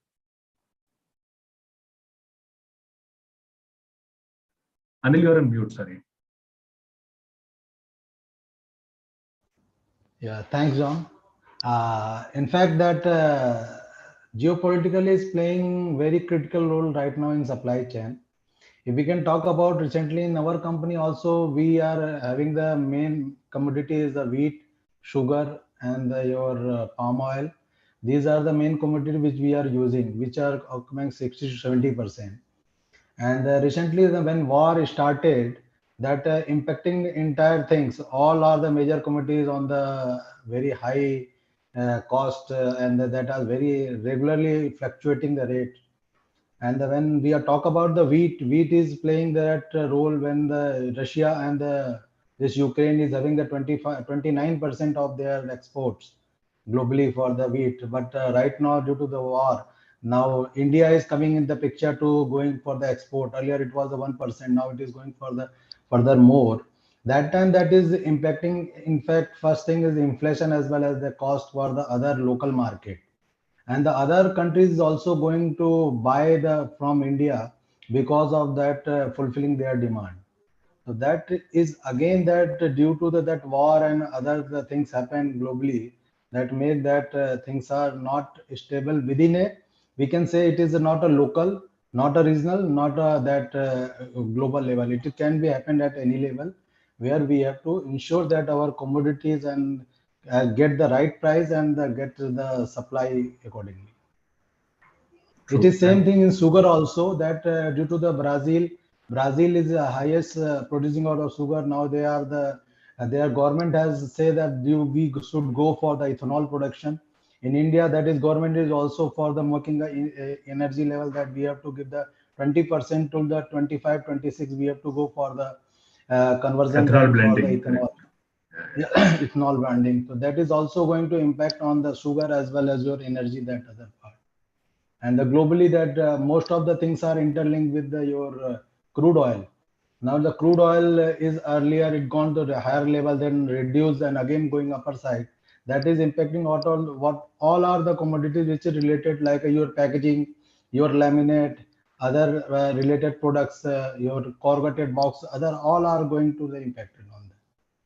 So that is a high on the volatile, and we can say that impact to the entire supply chain. And we can say that supply chain as a backbone for the any industry. It is not limited to the any company, and that impact to the as a larger scale. Anil, thank you for bringing up crude oil. I just missed my mind. Crude oil has been the original geopolitical commodity that has always traded, right? Commodities controlled by countries, they decide the price. And unfortunately, today competition can come from a place that you don't see. So I was just reading an interesting statistic that the Swiss watch industry had never thought of smartwatches as competition. In fact, they should look down on smartwatches and they would say, hey, that lacks design and class that the Swiss watch industry is famous for. And suddenly now we find Apple watches are outselling Swiss watches collectively together. And you really can't see where competition is coming. Rahul, you are here, right? Yeah. Yeah. Rahul, are you joining? So Rahul, after seeing a lot of commodities and categories that people consume every day in Hindustan Coca-Cola, right? Chips, beverages, and how the taste of India has changed. Would you like to also shed light on today? How do you see consumer preferences change? How are channels working differently? Once upon a time, you only had the Kirana guy. Suddenly, you had these SaaS outlets, which are self-service outlets. And suddenly, just it seems like yesterday, you have these big chains in India and homegrown future whose future is a little dicey, but otherwise, other people who are actually doing quite well. So, Rahul, do you want to kind of shed light on today how that the trade landscape in India is kind of driving a lot of reimagination of supply chain? Oh yeah, certainly. I think one of the important Rahul, you're quite faint, I think. Speak loud. is it better now? Yeah, slightly better. Yeah.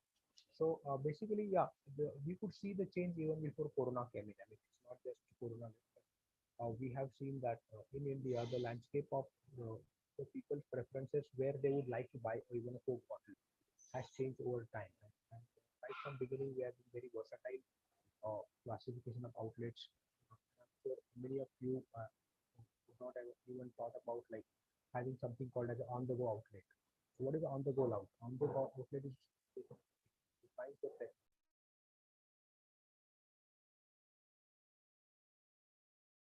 bottle while he's moving to the office, and there's moving to maybe a cinema or going to school. Now, you can't imagine that that can include a pawn shop. It can include a stationery shop where a student goes and buys his pencil, pen, whatever is in shape of food, or it can be, which it just can be like a small grocery store. And today you would see that it is a class in itself. And I've been Ahmedabad has been pioneering this, and I used to always wonder how the pawn shop can be so big. So the pawn shop actually sells cold drink, it sells chocolates, it sells.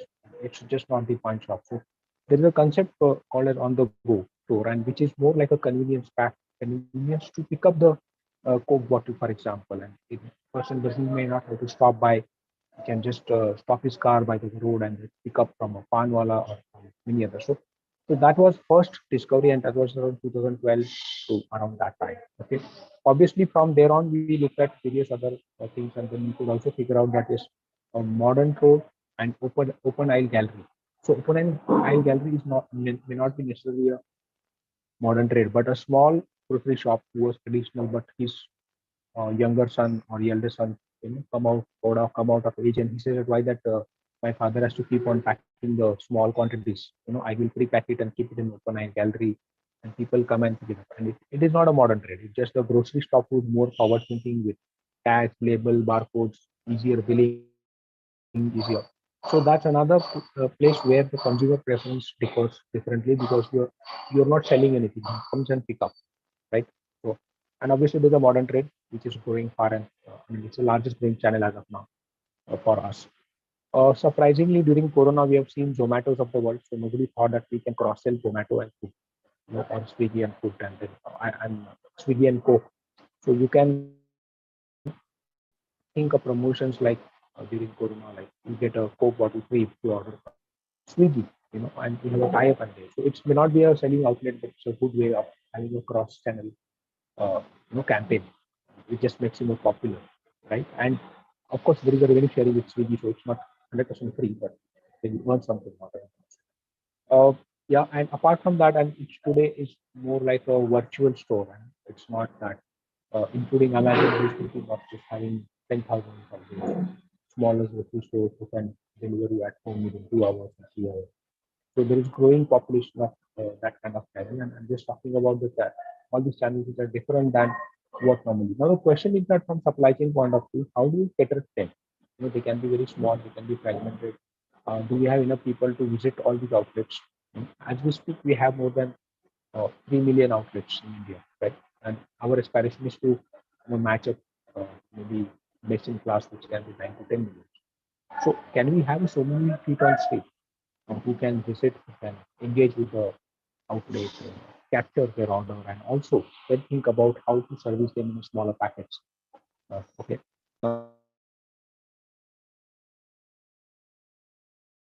We are using even post office as a delivery mechanism, and it's not bad idea because their capacity is huge, and you have to think imaginatively to see, can I tie up with post office, and why not? Today, government is not as government kind of office like it is with what it used to be 50 years back, right? So deliveries of a fragmented nature is space which is evolving very fast. The courier cost is going down drastically. You see that it's not a bad idea to ship 100 rupee product per courier, which will not cost you like 100 rupees today. Correct. 10 rupees, 20 rupees when you have hundreds of shipments. So collecting the orders from such a fragmented trade, which is continuously evolving, and also fulfilling their orders is what area which I think we have invested our time much ahead of time, and it has really helped us during the corona, and it is helping us in a year like 2022, where I will see very minimal impact of corona, and I'm sure we'll do outnumber many other players because we are better prepared than anything else. So rather than looking at it as a cost, we are looking at it as a revenue generation opportunity. More revenues, more cross-selling, variety of products we can push through the same outlet, and we don't count the sale in terms of number of bottles, but we also look at the rupees per outlet. The throughput is in rupees per cooler, rupees per outlet, not the number of bottles. So that's the approach, and I'm sure we will have a long distance to go from here as well. Sure. So Rahul, you touched upon some very interesting things. Today, I think you kind of outlined very nicely how our Kirana outlets have kind of evolved from being the, one fellow with a big pata in front of him and, you tell him the product and he'll go and get it. Versus today, you browse through an outlet, you pick up the products. Like you said, nobody's selling you, but you pick it up yourself. And the modern format where that experience is much higher, air-conditioned aisle, danglers, product promotions, the works, and all these on-the-go outlets and very small outlets, fragmented ones, and how do you deal with all of that? Dark stores, right? But I think a big part of that, if you ask me, will all automatically trigger the question of, do we understand demand at these different places well, right? And the big question is, how much can you invest in understanding demand? So I'm going to turn over this to Amit. Amit, I have heard stories of Asian Paints investing in demand planning over the last 10, 15 years, right? And when you see this today and what is happening, do you think the investments that you have done are already holding you in good stead, or do you see that, hey, the world is rapidly changing too fast? Yeah,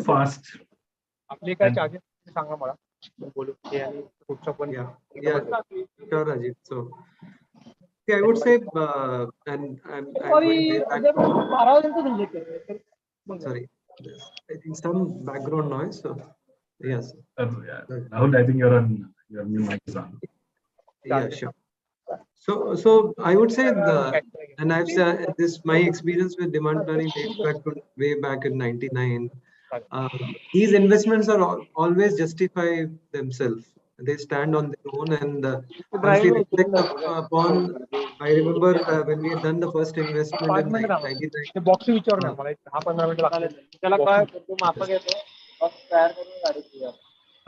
Hi, Rahul. I think your mic is still on.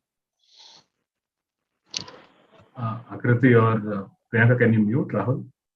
Yeah, I think now it seems to be okay. So yeah, so the kind of forecast errors with benefit which we got, if I'm not mistaken, pre that investments, it was in the range of 35, 40, come down to about 25%. So that's 10% forecast accuracy improvement. The drastic jump which we saw. And over a period of time, then you evolve the models, evolve the statistic goes behind it, and then you only thing I would just say is the way in last 2 years, which things have evolved. I would say things have gone beyond statistics as well. So there, a demand planner, with you had related to a demand planner, a core statistician kind of. Now it has gone to its transitioning to a business analyst role as well. So the demand planner needs to have an idea about the statistic part of it as well as and I'll back it up with reasoning also. Especially, sorry, I think if you can Priyanka, Akriti, can you just mute Rahul, please?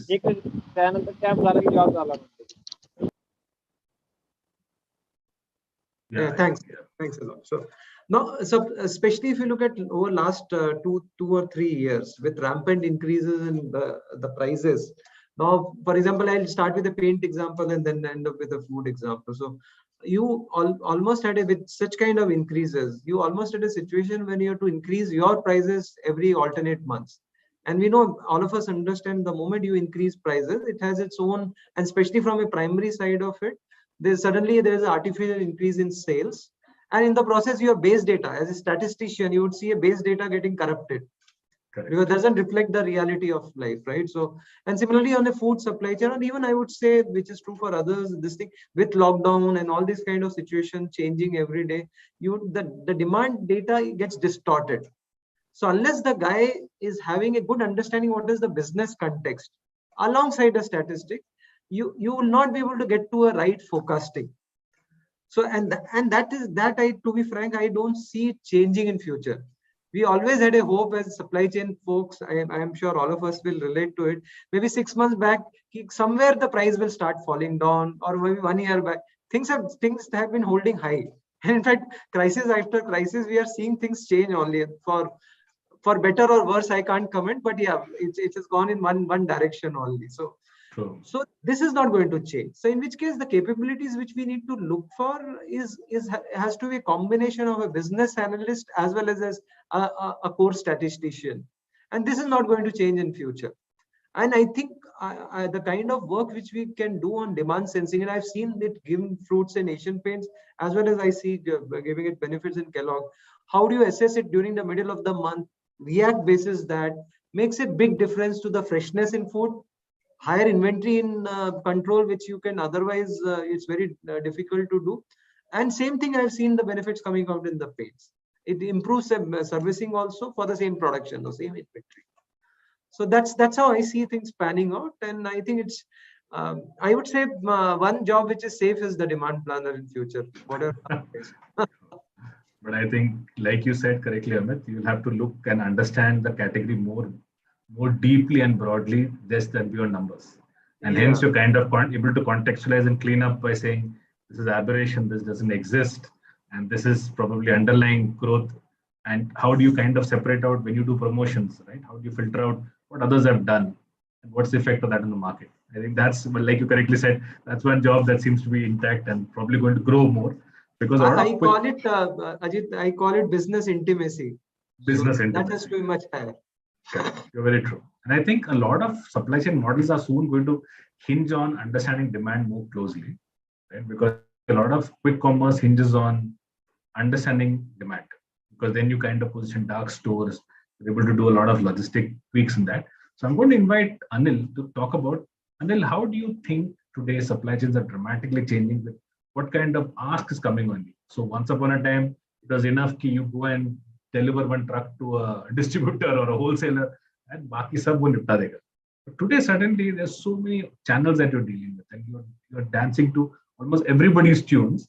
How do you think today this has kind of changed, or what is changing underneath and triggering a lot of rethink on, at least in supply chain, logistics, and planning? What do you see that?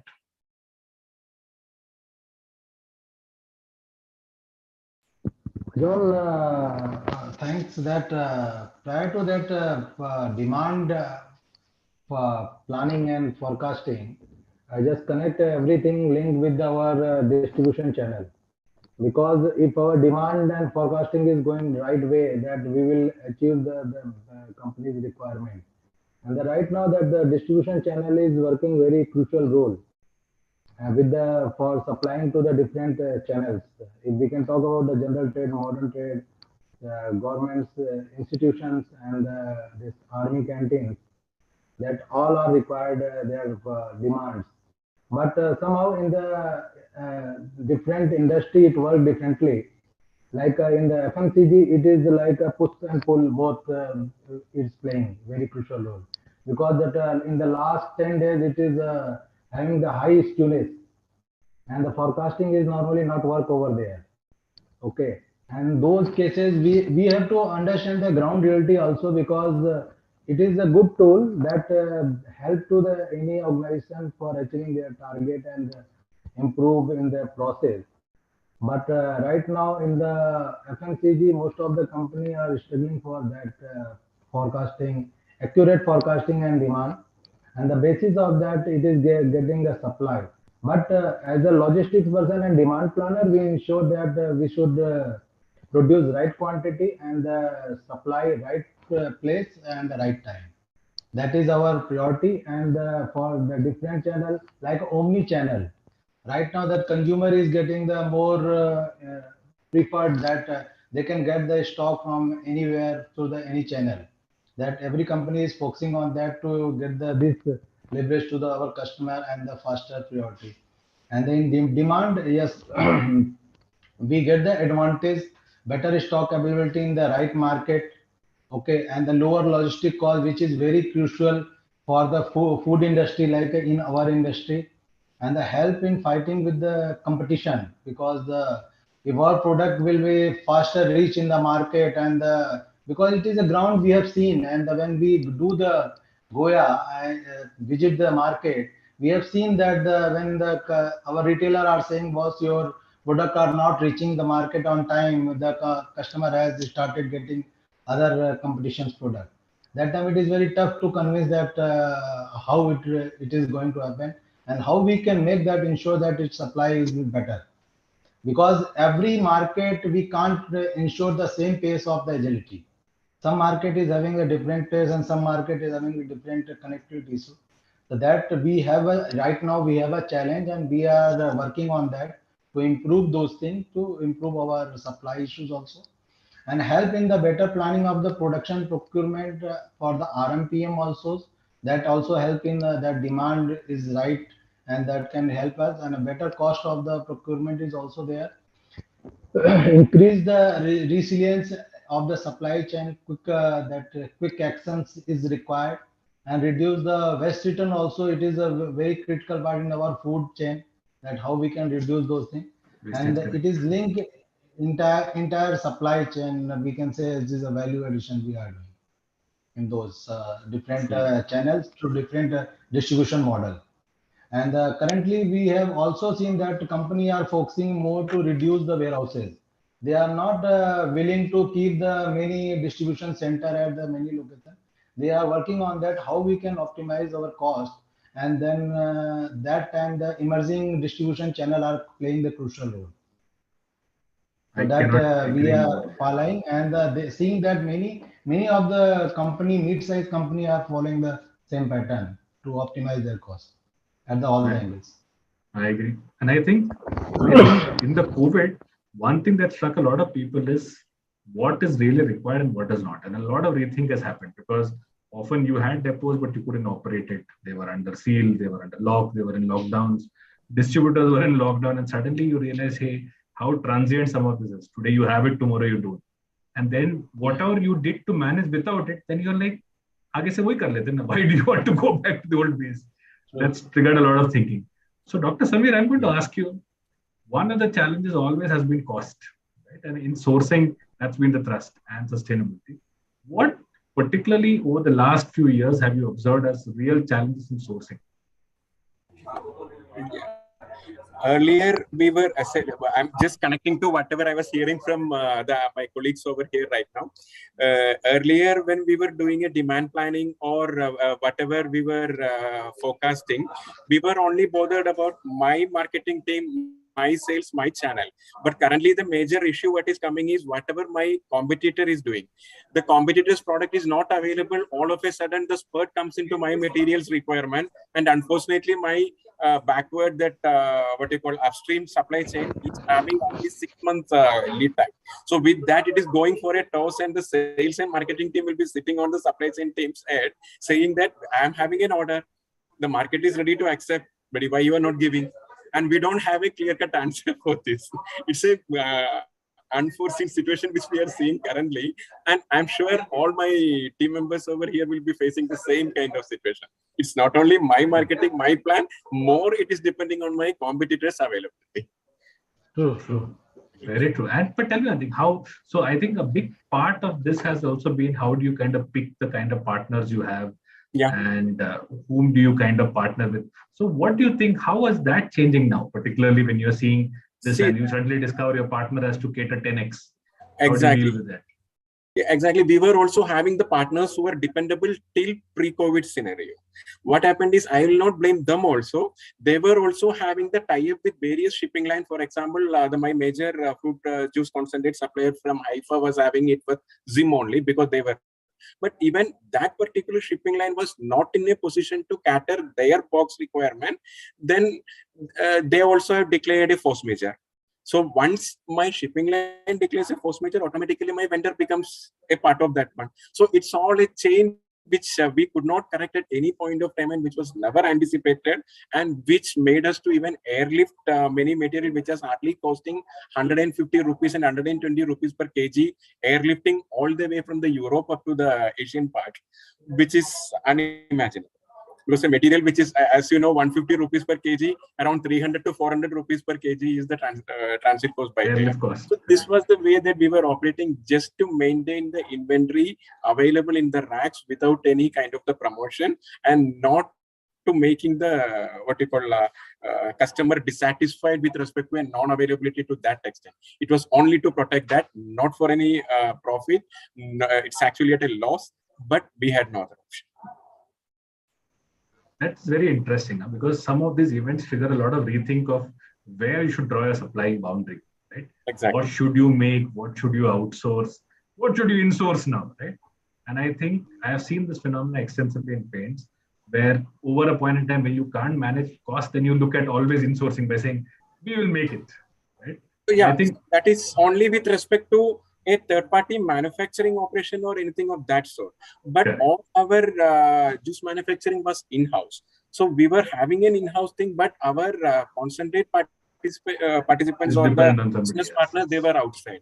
And unfortunately, all of them are the global. For example, I'm buying the orange. It can be depending on Brazil, or it can be moving into any other location wherever it is available at a better cost, at a required quality during different season. They have a capability of shifting it over the countries. Whereas I, being a supplier to the consumer, I don't have that capability at various parts of the origins.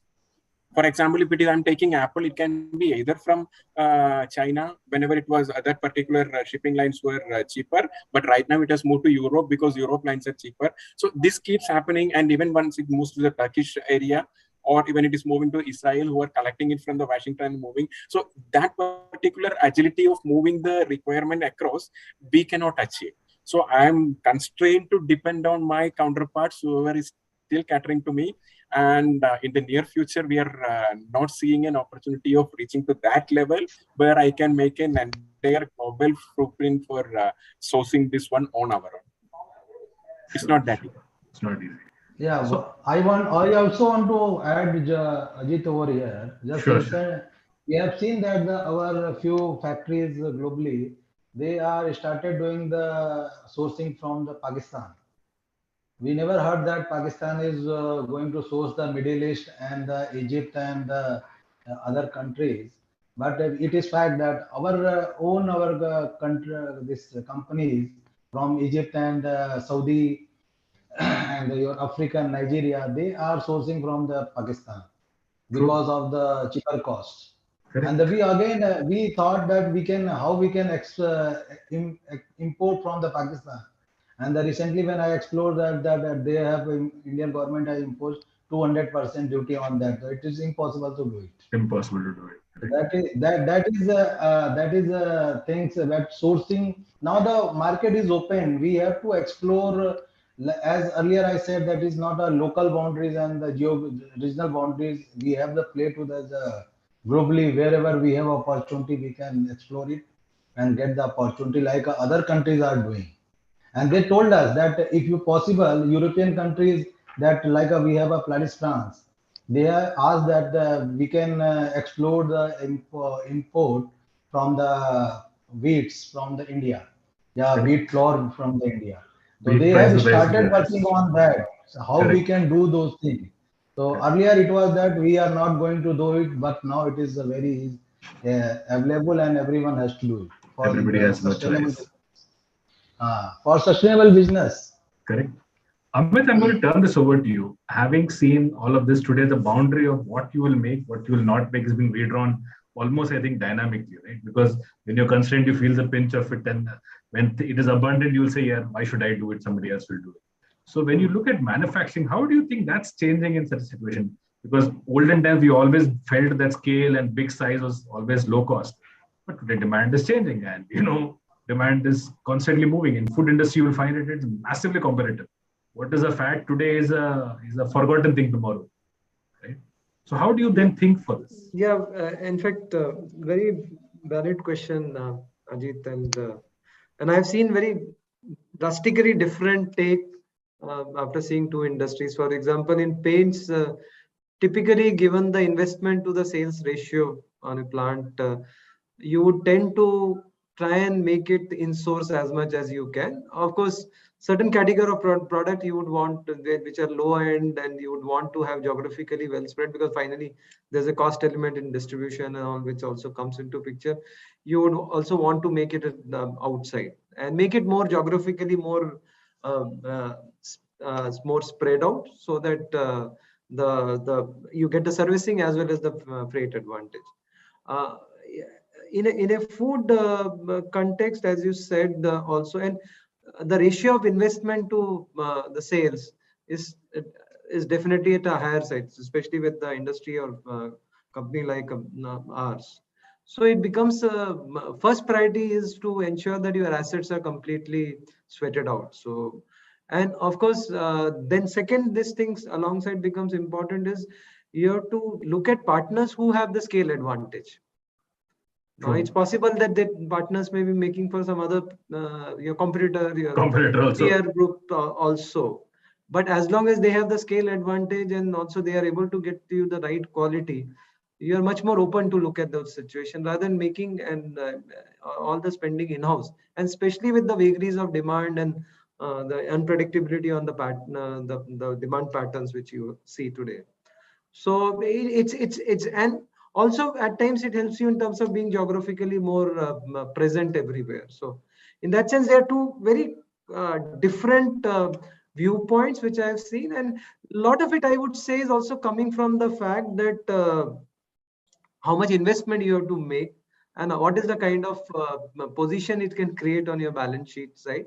Other thing is you want to be as closer to the customer as possible. So these two dimensions, of course, remains important independent of the context, but yeah, they've become even more important given the vagaries of demand and also vagaries of inflation, which has been putting pressure on the bottom line.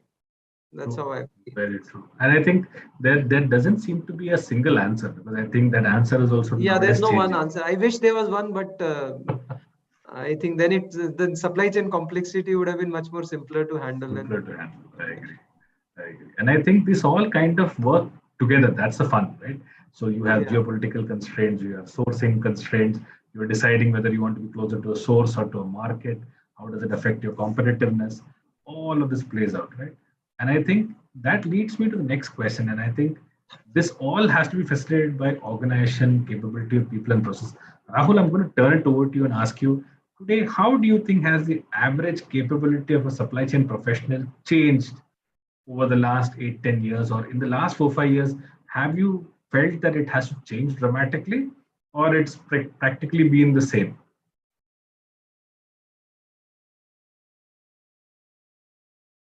Rahul, if you're speaking, you're on mute.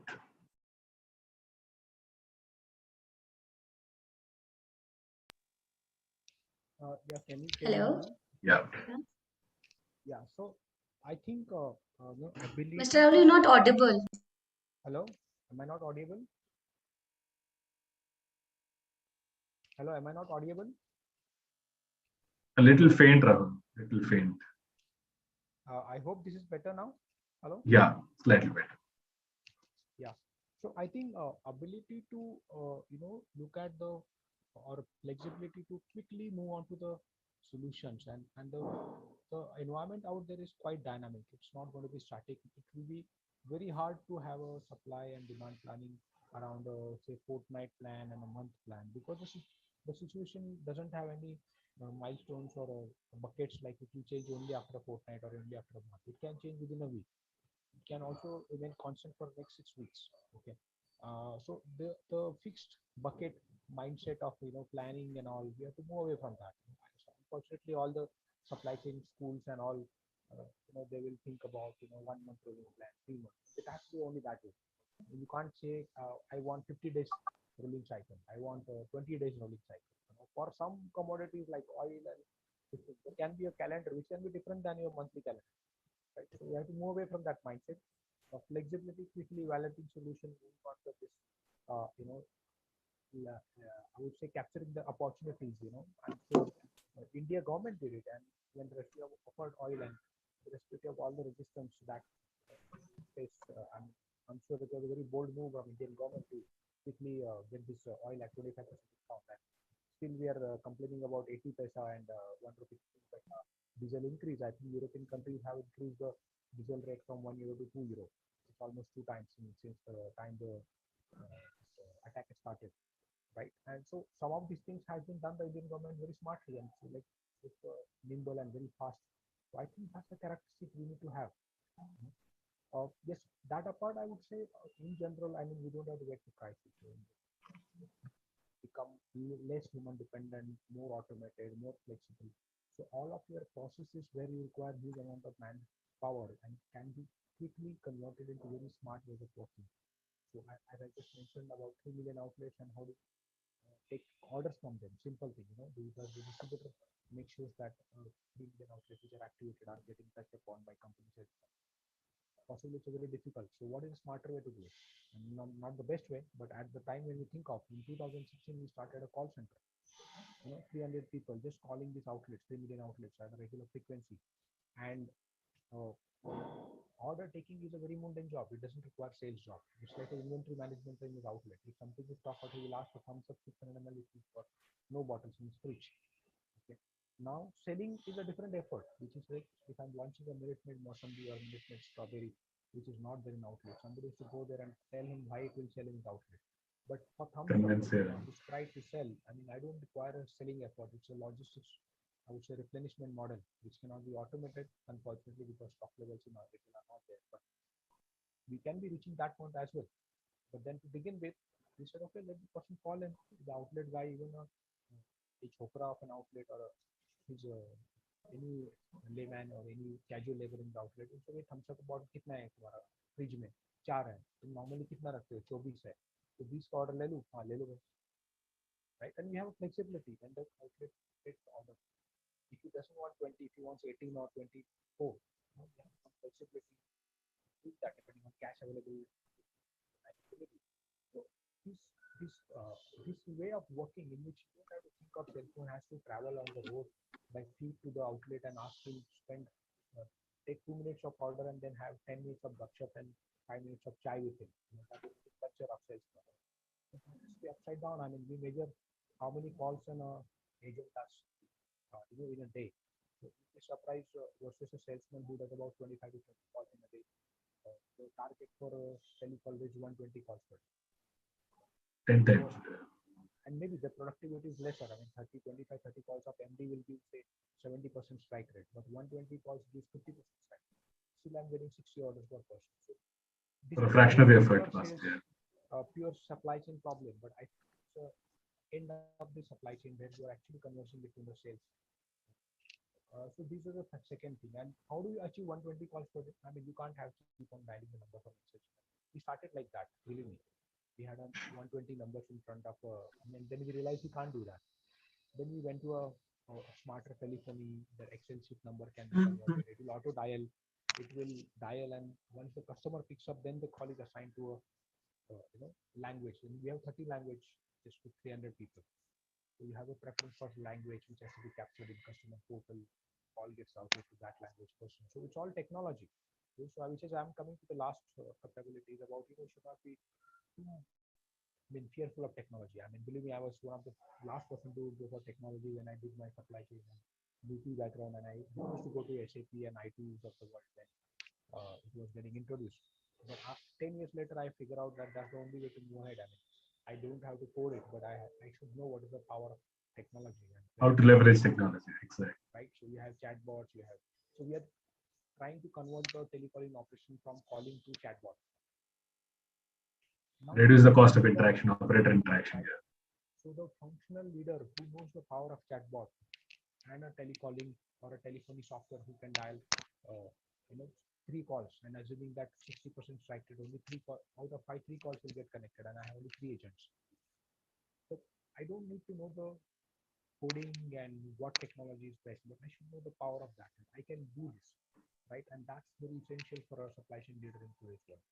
So there are many things, and AI, ML, and lots of other things. So in every new technology, there is something that you can leverage to your side, and that makes your life smarter, easier, simple, and always we believe not perfection, but speed is important. Speed is important. That's really important. I can't agree with you anymore, Rahul. I think a big mindset change clearly for supply chain professionals is not being scared of technology, rather embrace it. The other thing is the world is changing, so you adjust, you adapt, or you will kind of perish today in the world. Right? And I think organization processes, like you correctly said, why do I have to have a monthly cycle? Do I have a 30-day cycle? Do I have a 20-day cycle? And is the market demand going to wait for 20 days for them to change that I have my meeting, SLOP meetings? Probably not. And I think that's an important part of how you design for competitiveness. And I'm going to turn this over to Anil. Anil, when you look at today how we design for competitiveness in the supply chain, today, what all things do you think have to change Yeah, hi, Ajit. But as per my understanding, what I have learned in the COVID, that having the different aspect, like a first thing that our this gentleman said that agility, it should be like a integrated.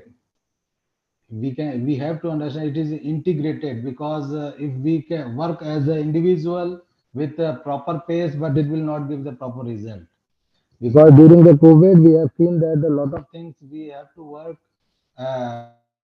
as together. Because if we talk about the plant, we talk about the procurement, logistics, warehouse, commercial. Everyone is working all together to achieve the our sales demand and how it can go into produce and how it can be lastly we can connect.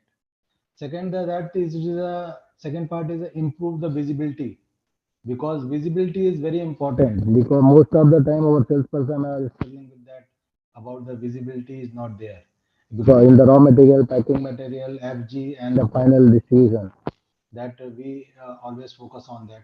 Increase the flexibility because flexibility in the as well as the business continuity plan because sometimes that the plan A is getting failed what how we should proceed and ensure it should be continued the business plan will be B plan will be there and the communication very effectively because sometime it happened that someone is not aware about the things what other person are going to do and how it is going to accomplish that particular target and task given by the management and the support to the workforce that earlier we talked about the manpower and the team. Yes, we have to support and we have to empathy as well as sympathy with our team because respect is always important to every level. It is not that the higher level is also always required. But when we talk about the team down the line as a floor, they always require those things and the emotions play the very crucial role in our that particular field as well as the be responsible to custodian for the entire supply chain and we have to ensure that as a project we have to complete it on the right time and the right cost so that company can get the right advantage. Fantastic. And I think you touched upon a very important point. The supply chains have to be integrated because working in silo, you can be efficient, but you're not going to be effective. That's a big problem. Right? And a lot of metrics often that we design for organization supply chain teams are siloed and still metric driven for function optimization, not for end-to-end supply chain optimization. So when I look at that, and today one is the overwhelming pressure on cost, right? How are today organizations kind of looking at technology to kind of augment this? Amit, I'm going to turn it over to you first, and then I'm going to turn it over to Dr. Samir after that. So, how do you think organizations are today kind of playing the cost game more effectively? So, Rahul touched upon it by saying, today, does a salesman need to go? Can the call center not call and the same strike rate is a cost? Yeah, it is very important part that technology is playing a vital role in the optimizing the cost. I can't say every time we can reduce the cost, but I can say it is required to optimize the cost because in our department and our function, we have seen that most of the time we have to ensure that cost should not go increase. It should be on the whether it is lower side, yeah, it should maintain at the same place. And during the COVID as well as the currently, we have ensured that how technology can play. It is like e-bidding we our procurement department did the e-bidding and they have saved a lot of money in the your for the wheat and the sugar that bid they have saved the money and then they ensure that it can be continue on the every year basis. Same thing we did for the primary transportation also and the same time we have seen that we should have to increase our the suppliers strength. It should not be the rely on the only one supplier. Sometime to make the business continuity we have the multiple supplier also so that L1 L2 L3 so that anytime anything go wrong that can we can support on that and in the that particular technology we can talk about like a visibility earlier I have told that technology plays a critical role in visibility and basis of that we have to do the better planning and on the basis of that we can make our target and the production plan and all the things happen.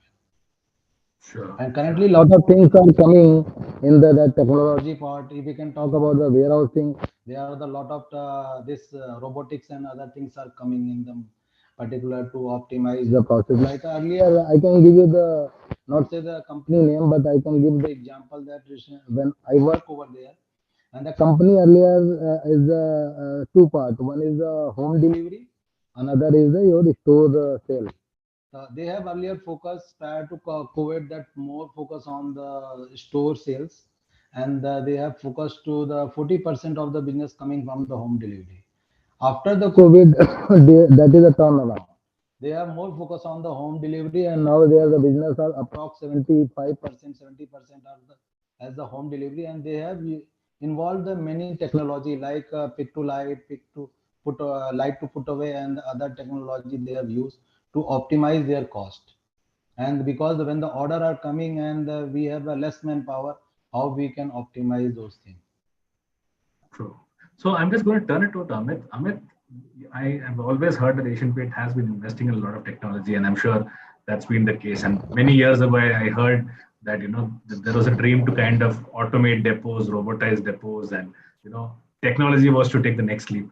So what's your take on how supply chain is adopting technology in different parts, be it robotics, be it AI, ML, and how do you see that evolve in making it competitive? So, whatever I have experienced so far, yes, there seems to be an adoption, and also there is a physical adoption part of technology, and I would say that's more on automation side. That we have seen a remarkable progress, whether in the warehousing, whether in the historically, I remember when we had invested first time in the ASRS system. This was way back in 2000, 2004-5. The time there hardly any ASRS is around. Correct. Now you're saying there's a significant number of ASRS system, and it's become a common phenomena everywhere. So in any physical adoption of technology there is a physicality attached to it, that has improved significantly, I would say. So, and that's seen all across. Where I would say that there's still way to go is everything around the data mining and what do we do with the data, making sense of the data, and drawing some right conclusions and taking things ahead. I think that's one area possibly I have seen across that we have moved not to say that we have not moved at all, but I think there's long journey ahead, and that's where I see a next the next sort of evolution leap to happen. So, and I'm sort of eagerly waiting for that day to arrive where we see a bigger leap there. And at least today we have seen mechanisms to capture the data. And today, for example, when we are talking about in Kellogg, the smart factory and the kind of this thing, at least there is a way to do the data capturing. Now we have to see how do we make sense out of it and take it to the next step in terms of driving improvements out of it. And that said, it's not that we have not moved. I've seen in both Asian Paints as well as Kellogg, but you always feel that this is an area which can go to the next level. Completely. So, I agree. Dr. Samir, what is your take when you look at what organizations are doing, particularly Dabur and other organizations that you work with? How are they adopting technology to make themselves competitive? Yeah, we have already moved into IBP. The major problem with this technologically driven thing is on the database, whatever you are having. But unfortunately, the last 2 years, if you are looking, whatever the database which we were having earlier and whatever we have generated in last 2 years, means the demand pattern or the distribution pattern, it is entirely into two different pathways, especially with respect to the SKU wise demand, or whether it is a COVID demand, required demand which has come. So that also has put us into a little bit jeopardy in this situation, while we are purely trying to ourselves migrate into a new digital era. So the journey was smooth till this unexpected kind of a demand fluctuation and a distribution pattern whichever has aroused over the last 2 years. So we are again reinventing the wheels and again putting the things back into track to again come back into the digital. Awesome. So I think that's broadly from us, Priyanka. If there are any specific questions, we're happy to take a few questions before we sign out.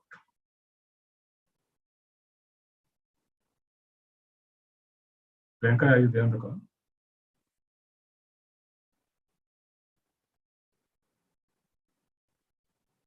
Hello. Yeah, hi Priyanka. I think if there are any questions, we can stay on for a few minutes and take it. Otherwise, Yes, I think we have audience question. The question is from Mr. Akshay Sharma. He's asking, what are you reinventing in your supply chain for successful future? so. I can turn it over to anybody. Anil, Dr. Samir, or if Rahul is there, if you want to just pick this up. In fact, I can pitch in that. Reinventing, yeah, redesigning, yeah, imagining, all the things are the different word about the supply chain. And COVID is the right that they have given a lot of learning how we can make our future sustainable. That is the big thing is that we have in that B plan. If the plan A is get failure, how we can ensure that our plan should, because we are in the business and we should not take any risk about that any failure. And second thing is digitalization. That earlier it was very rare, and most of the company, the smaller company and the mid-sized company were thinking that whether we should go do the digitalization. But now it is a requirement and the necessity of the every company to take the visibility for the across from origin to the destination. Everything has to visualize. And the flexibility, it should not be like that. It is isolated that we have to work individually. We have to go along with one job. But in the COVID, I have seen that I have interacted for the commissioner also, as well as the ground floor also. Every level we have to work to ensure that our supply should reach at the right place.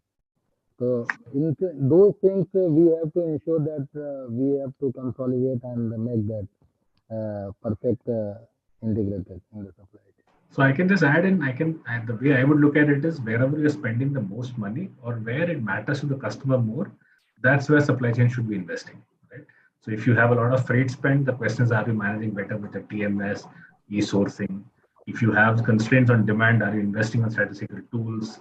Then if nothing else on compliances, if compliances matter a lot, how do you have contract management and a lot of tools? Or if factories are the focus, are you investing in automation? Are you putting in robots? Where robots have got miniaturized. Where robots are no longer those big gigantic ones which require a big radius to operate. You have cobots which operate in a very small space, right? So today I think the question is, how much money do you have in a pocket? What can you spend on that? Right? I think that's the real challenge.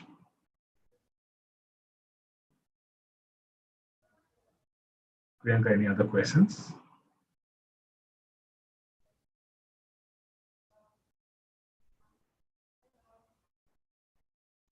Yes, we have another question also. The question is from Mr. Dhruv Yadav. He is asking how to design more flexible and adaptable supply chains and how. Rahul, you want to just pick this up? It's going to be an interesting one because I'm sure you've seen much of it.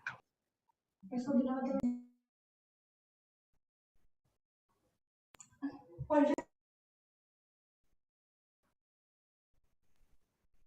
think Rahul is on. Dr. Samir, you want to just pitch in on that?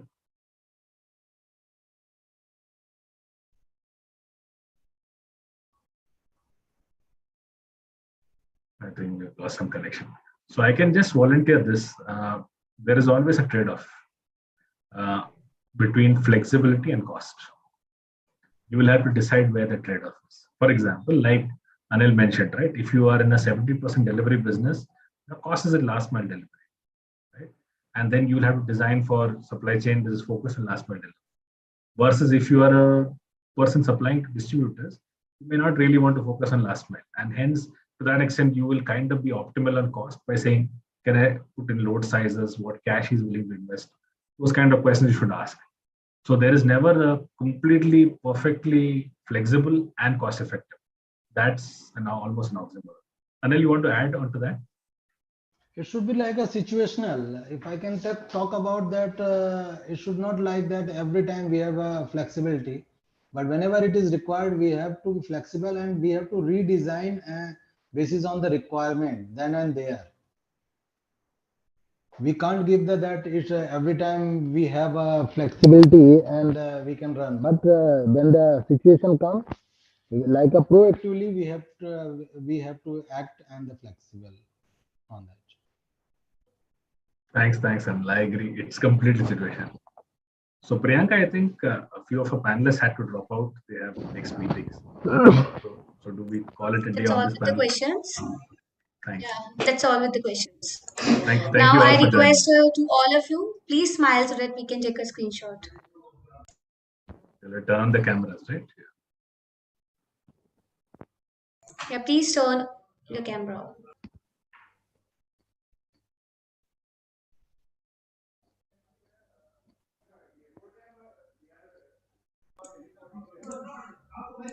Thank you. Thanks, Priyanka. Thank you. Yeah. Thank you all the esteemed leaders for making this discussion rich for their thoughts. Now we have another panel for the day, and the topic is the future of supply chain. Today, 100 plus CXOs and 300 plus attendees are watching this live on our website. Here I call the moderator Gaurav Bhatia from Reliance Retail, Pankaj Kumar Patauti from Godfrey Phillips, Ashish Mehta from Reckitt Benckiser, Avinash Dhagat from Mama's Earth, and Himanshu Sharma from Johnson & Johnson. Now I request moderator Mr. Gaurav to start the discussion.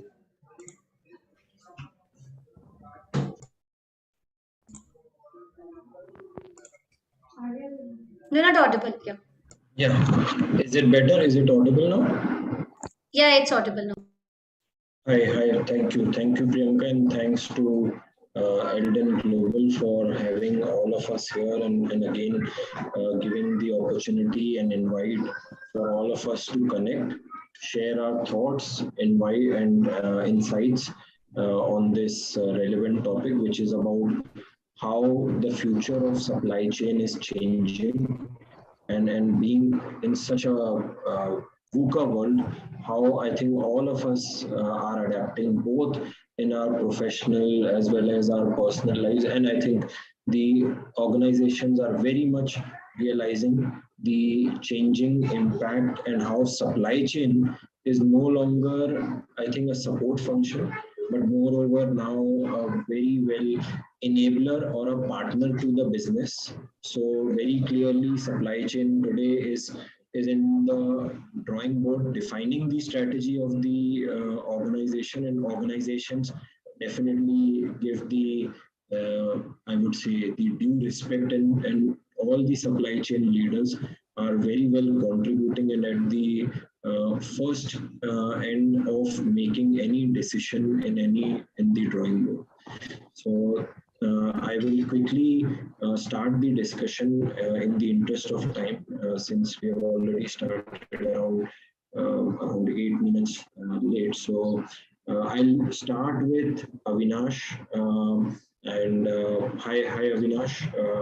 So very quickly starting the discussion with you, how do you think in last few years, or especially if I can say before the COVID, before the pandemic, before the Black Swan event, and now, how do you think things have changed for supply chain? I'm sure for good, of course. And how do you think what would be the way forward that you can share any insights with us? And then I will go into some deeper discussion into deeper topics, but at a larger level, what do you think is the way forward for supply chain and how it has changed? Sure. Thanks, Gaurav, for the quick context setting and this question.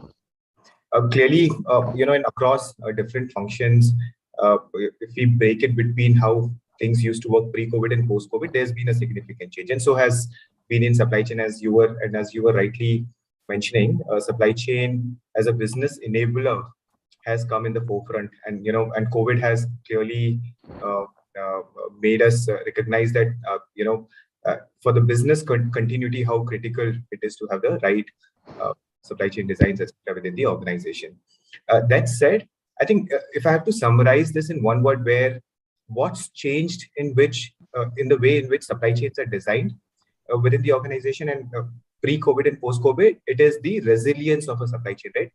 The more resilient supply chains were able to go through this entire COVID disruption a lot more, I wouldn't say seamlessly, every supply chain felt that shock, but could manage it much better than supply chains which were not very, very resilient, right? So that in one word is one key change that COVID brought out, and which is how a lot of organizations are now looking at building resiliency within their supply chains, right? By and then looking at multiple areas and drivers to how is that resiliency built. In some cases, it could be, for example, to take care of the supply shocks. One of the biggest challenges during COVID were the supply shocks, right? And organizations which were operating on extremely lean systems realized that they were not ready to cater to those supply shocks, right? So one of the ways of building resiliency was to take care of how do you have the right design to take care of these kind of supply shocks. Similarly, what the other thing that came out was, apart from the supply shock, was the variability in demand, right? So earlier, for example, the demands were largely predictable. During COVID and post-COVID even, actually the demand swings were significant, and organizations realized that how do we then cater to, one, read this demand, and it then became from so no longer a national level demand view was relevant, right? More granular level demands, because in the first wave, for example, there were certain pockets of demand which were still working. There were certain pockets which were continuously either getting blocked or opening, as the time progressed, and which is where the ability to read that demand in that granular form and then react to that demand became a critical parameter. And now a lot of supply chains that I see, at least, and we here as well, the way we are looking to design our supply chains is to, one, build resiliency within the system, and second, having learned from that exercise, to say how do we pick up demands at that most granular level and then react to those demands, and be able to also pick it up in a much more frequent way, right? Earlier, for example, a lot of IBPs I've seen used to be on a monthly cycle, right? Suddenly COVID, threw out a variability where a monthly cycle did not make a lot of sense. So how did organizations move from a monthly to, let's say, a weekly? And depending on, how capable were they, how capable were the technologies, some of these supply chains were able to shift quickly. Some of these learned and are still, working, figuring out a way to shift to that. But essentially, that's the trend where most of these supply chains are now, at least the ones that I've been interacting with, etc. And broadly, if we look at, very high level 36,000 feet view, that's the kind of trend that's been setting up around supply chains.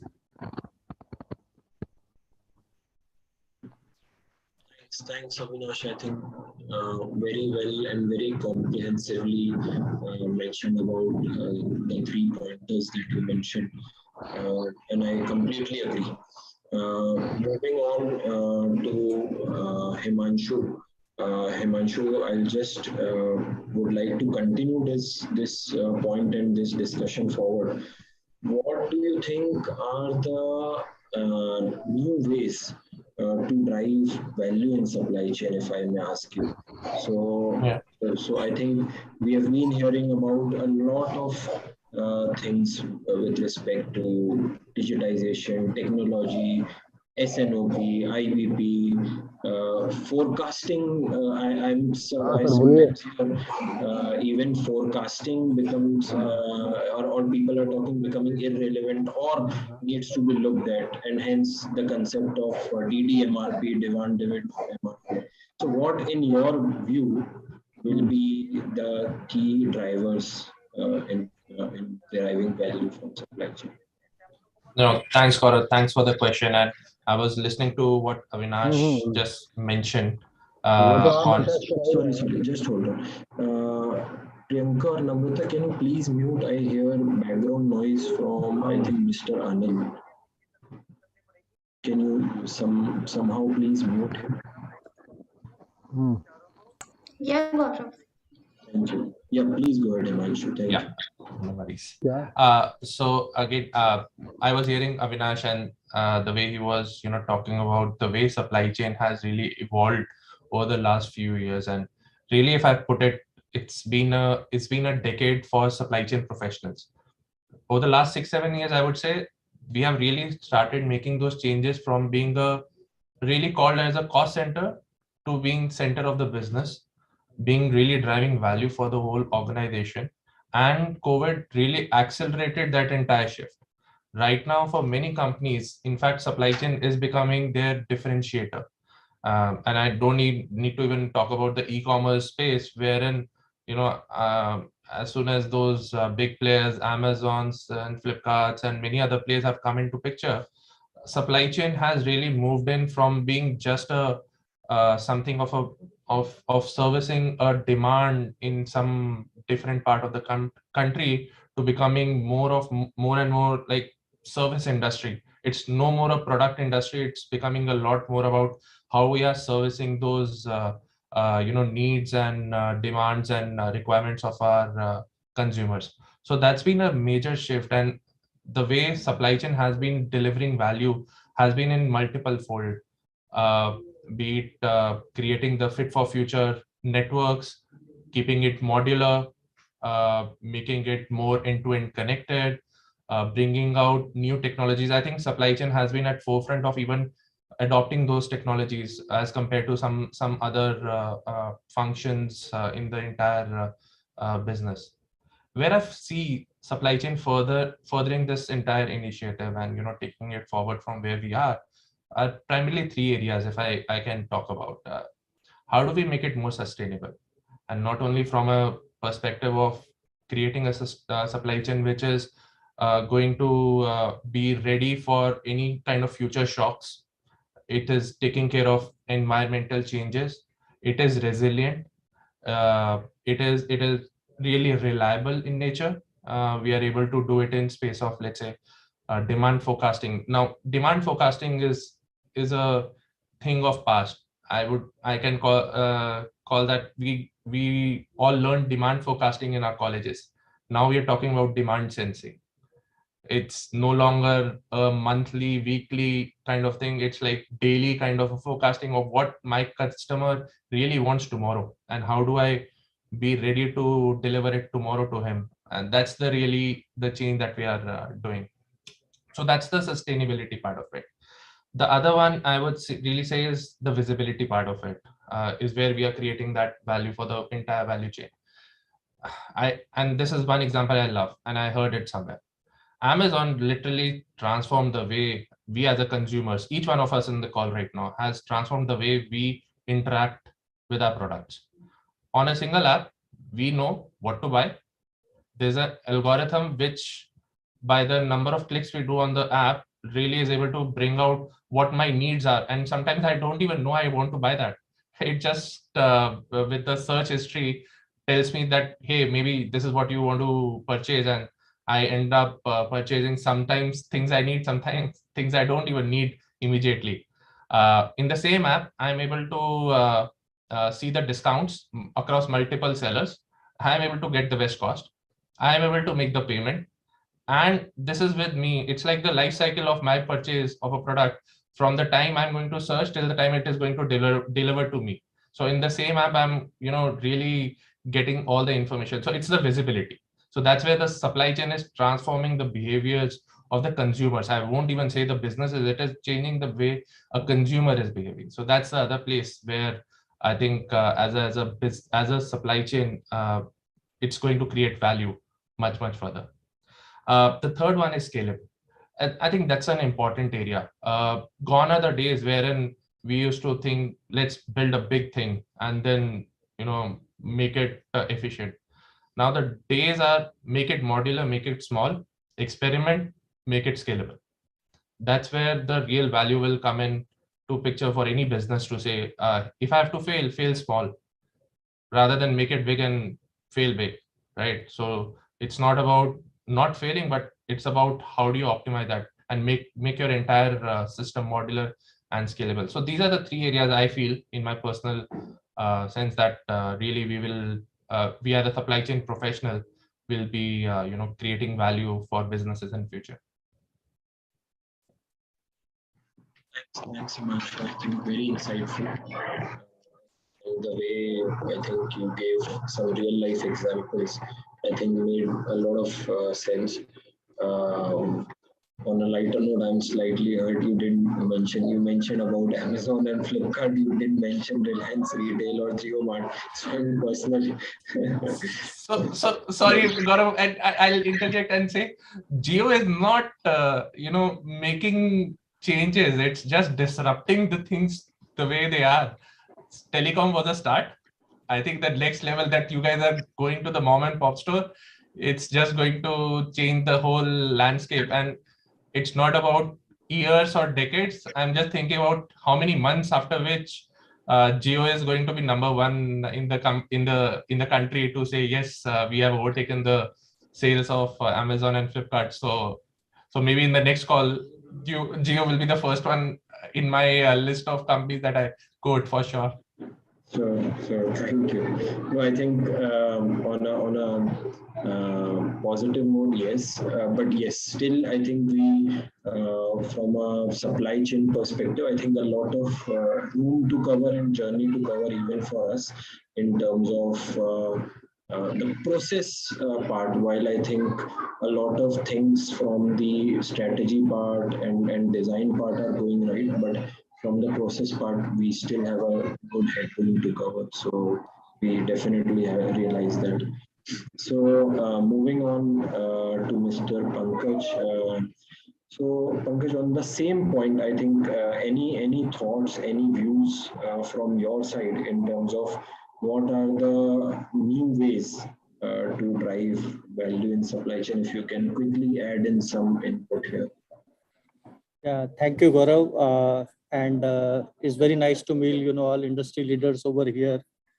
Definitely, I think the focus has been changing, and as rightly pointed out by other panel members also, that it is not that the old way of planning at 3 months, 6 months level, and then getting into the norms of that my supply chain target is only reducing inventory as working on how do we save on freight and we save on working capital. Being a chartered accountant, I always look into, what is the value proposition to the business. And in supply chain also, we need to slightly look beyond the supply chain function focus or KPIs of, arranging deliveries in lead time and looking at, reducing cost. I think the focus and the value in supply chain is more into the value addition from end-to-end supply chain. Even if I have to increase inventories, ensuring that, I make efficient production run and there I save cost, it's okay to increase inventories. So that is the way now the whole thing has to work, and the functions need to work in tandem. That is the first thing to add, more value into supply chain. Second thing, I see that it is a very right time to train the team on anticipating risk and looking into opportunities also. We have been traditionally working in supply chain only looking at TAT KPIs, faster turnaround time. Good to continue on that, but also look at that where are the opportunities. Like if your some contract is expiring say on 31st of March and you have a steady consumption, why can't you order something at the current pricing maybe in the end February and March and take the deliveries in April? So it is just not that, at right point of time for the next month, but we have to look at a holistic and a slightly longer view in terms of our procurement. I also see that value addition, a very great field has come up into logistic. The logistic cost has been going, sky-right, and most of the companies has been facing challenges in terms of budgeting for freight. Most of the companies is busted, as high as 25 to 30% increase in the logistic cost. But how do you continue to review your partners' performance? How do you continue to add new partners while not disturbing your existing partners? Is also one of the area where a lot of things can be done and fruitful results can be brought on the table for the organization. Major one more thing where I see a lot of opportunities. A collaboration is that instead of me waiting for information to come, I should leave my seat, go and ask for the information, so that my decision making and my response to the requirement to the business can be optimized.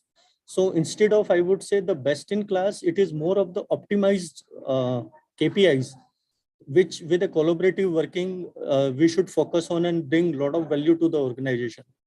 In COVID, most of the companies increased their, finished goods stock levels to the market because there were delays, market closures were there, transit delays were there.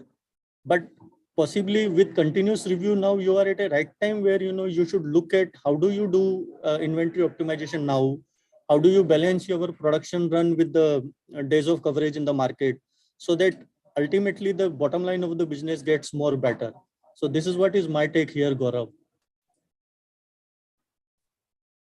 Thanks, Pankaj. I think again holds a lot of relevance with respect to the, I think, looking at end-to-end view, end-to-end picture, as you rightly mentioned, and not just having a very isolated view, which I completely relate. Some sections in supply chain sometimes have a very limited or an isolated view, which doesn't contribute as big or as large as it can if we have a larger holistic view.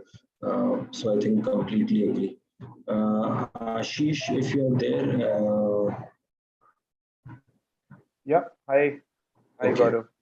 Hi, Ashish. So quickly taking on the next question, and then I would like to have your views on it in terms of your inputs or your thoughts about future-proofing the supply chain.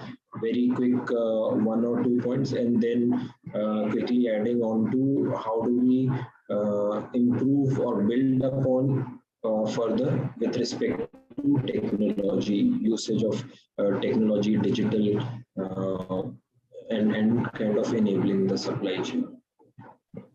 And Gaurav and all the panelists, really sorry. I am in a bad network area and attending through my phone. So I'll have to switch off my video to ensure that the voice continues to remain. So really sorry for this, but yeah. Sure. I think right now you're clearly audible. Please go ahead. Yeah, sure.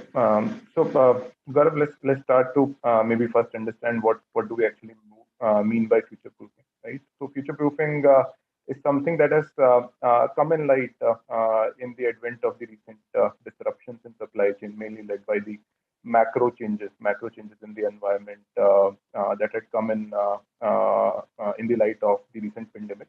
Of course, there are other disturbances as well, disruptions as well, like supply chains getting disrupted because of the larger Russia-Ukraine war-like situation and the very high inflation, as some of the panelists have mentioned, and in the fuel cost driving up the logistics cost as a whole, right? So I think there are three key themes that I would like to focus upon, right? One is segmentations of the supply chain, which essentially mean that not all the supply chains are different. Of course, I mean same.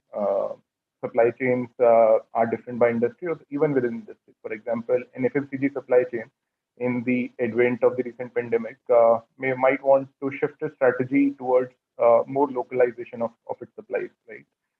Because the overall global supply chain is disrupted. But for example, like a supply chain in case of an Apple may require more global diversification now, right? So the intent and the areas in which the supply chains need to work are very, very different, right, from a strategic standpoint. The second point, and I'm again taking a snippet from what Avinash had mentioned during his presentation, was building resilience and agility, right? I think resilience and agility has replaced the just-in-time and the, as they say, saving cost at all costs theme, right? That we as supply chain managers, as supply chain leaders used to follow in pre-COVID era, knowingly or unknowingly, but that was the truth on the ground, right? So the pandemic has impacted different businesses differently. Example, if I would take an example of my organization, like it was a demand surge in a very, very constrained scenario, right? So what do you do to build resilience in such a scenario? Resilience is needed at every step. Reduce dependence on let's say one single supplier for your key SKU, right? You need to build tiers of suppliers. You cannot just be dependent on one supplier, right? So gone are the days for the Ford model of supply chain, let's say. What you need is more semblance towards the continuously evolving, let's say, a Toyota model of supply chain, where where you also split your manufacturing in-house and between external sources for at least your key SKUs. Higher safety stock, yes, optimize though, and the ability to service your customers from multiple sources, multiple nodes. That's what I think this pandemic has taught us. So resilience and agility, that was the second key theme. The third theme is, of course, as you rightly pointed out, Gaurav, is the digital transformation and the lower response time, right? That's the future. That's where the transformation of the traditional supply chains lies. Technology-driven digital supply chain is the future, right? Technological innovations are needed both on the demand side and on the supply side of the management as well. Be it the AI/ML forecasting that some of the organizations are focusing upon today, right? Moving from a more silo-based approach to a integrated business planning, or in fact, not even the IBP. I would say we should start thinking about how do we move on to a more concurrent way of planning now, right? There are tools available in the market. For example, one thing that Reckitt is working upon is to develop something with Kinaxis, right? And then to look at how in future we can look at optimizing end-to-end supply chain, right? How can one disruption impact my supply chain, right, from my supplier end to my customer end? That's what I need to look at, right? It's an overall setup. When you do an optimization, what you need to do is, from a futuristic standpoint, is not a silo optimization, right? You don't need to over-optimize one node. What you need to do is a simultaneous optimization to deliver a better NR, better gross margin for the organization. I think that's that's where the future lies. And on the other aspect, let's say when it comes to logistics, which is also something that needs a lot of focus upon, is you need to drive tech-enabled solutions, automations there as well, right? I was just hearing from one of the last articles that I read for Asian Paints that they are investing in the ASRS of the future, right? When it comes to their DC automation, right? So ASRS is just one aspect. There are many automation technologies that are disrupting the consumer space, the CPG space now. For example, there are load shares of the world which are driving the D2C space, right? Then your customer service level expectations are changing a lot. Somebody from the panel mentioned, I think Himanshu mentioned that Amazons and Flipkarts of the world have changed really the way that the customer behaves, and rightly so. But one point that I would really want to take out of that as a snippet is the service level expectations from us as supply chain leaders is also changing, and it's changing abruptly. It's going exponentially high, right? So that's where the need for the digital transformation of supply chains come into picture, right? Better risk management and the access to tech is something that we as a supply chain need to look at going forward. This is it from my end. Sure. Thank you, Ashish. I think very valid points, very relevant. I think in the new tech or how we call it, the new digital age that we are into. Moving again to Avinash, I think we have been hearing a lot about, especially in this era of COVID and this post-pandemic, about supply chains realizing about the three main pillars, or the three, I would say, keywords, buzzwords that I have heard in a lot of discussions and panels and conferences are agility, resilience, and visibility. So I think there's no doubt that these are three main pillars.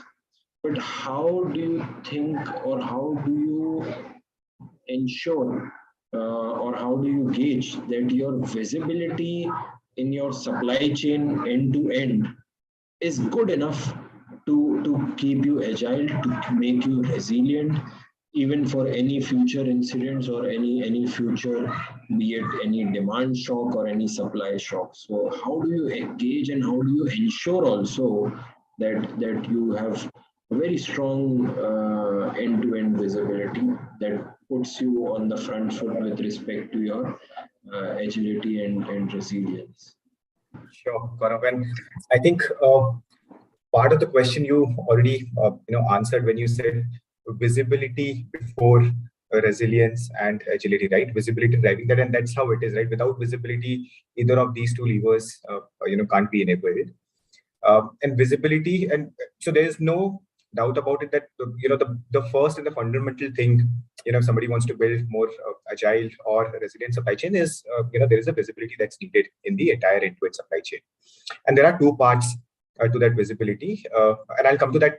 A lot of times when organizations might have the visibility, but they are not able to utilize that to build the right agility, and we'll look at some examples. But before that, what it means by visibility is to have the visibility around the demand and the supply, the pieces for any supply chain, right? And when I say supply, it includes the inventory visibility, and that becomes one of the most important key visibility parameters, right? So so taking FMCG as an example, a lot of times organizations think, yeah, hamari system mein the visibility that we have of our inventory is good enough. But then let's say the organizations which have a sizable traditional business, which is general trade, modern trade, etc., and the visibility of what they are storing with their distributors or with retail, if it is not there, they would never be able to build their supply chains to be able to to be agile enough to cater to the demands in the endpoint. So when we say visibility, it means the entire end-to-end visibility. One, from an inventory point of view. The second is obviously the demand and supply. So demand means at granular levels, how are the what's the kind of demand that you have. It's not about only saying nationally that's our demand, but then saying at different, for organizations which are, let's say, D2C organizations like ours or e-commerce organizations, that demand point could be a pin code itself, right? For certain other organizations, depending on how their networks defined or the kind of channels that they cater to, that demand point could be a city or could be a cluster of cities, etc. But then having that visibility to that demand at that granular level becomes critical. And similarly, on the supply side, having a visibility not only in terms of how the inventories or the supply lead times or inputs, etc., that the organization has, but also on the supplier side as well, right? If they have their own factories, the visibility is to the RMPM. Similarly, on the supplier side, the visibility to similar such parameters, right? So that is what it means from an end-to-end visibility perspective. And organizations, and they've been designing their supply chains to use this visibility to enable the rest of how the rest of supply chain works, right? So companies, for example, traditionally have mastered automatic replenishment systems for distributors, right? So having a visibility to what the distributor is holding in terms of stock and how should that inventory be replenished to a distributor so that he can then replenish the retail, right? So all of these things have been mastered, which has built the right agility within the supply chain. But as this space is evolving, one of the things that I think is critical to be able to use this visibility and link it back to the agility and resilience is, let's say, organizations have built capability to capture the daily demand or a weekly demand, right? And it's a critical, and most of the organizations, let's say e-commerce organizations, are able to do that, right? But let's say if they're capturing this demand, they are using this demand in their system to, let's say, distribute inventory, etc. But they're still working on a monthly IBP cycle, which means their supplies are still on a monthly cycle, right? And then there is a significant disconnect between what visibility is being created in the end-to-end supply chain, but the process is not enabled to leverage that visibility to its most optimum. So to your second, to the other question, where visibility is the starting point, but then how is that visibility used to enable the rest of supply chain for an agile and a flexible supply chain is critical. So both of these things have to happen in tandem. Otherwise, visibility in isolation cannot bring in significant value. And if I can just add, I think Avinash, great point. I think one more, what I just feel is that it is very much relevant to the kind of industry you're from.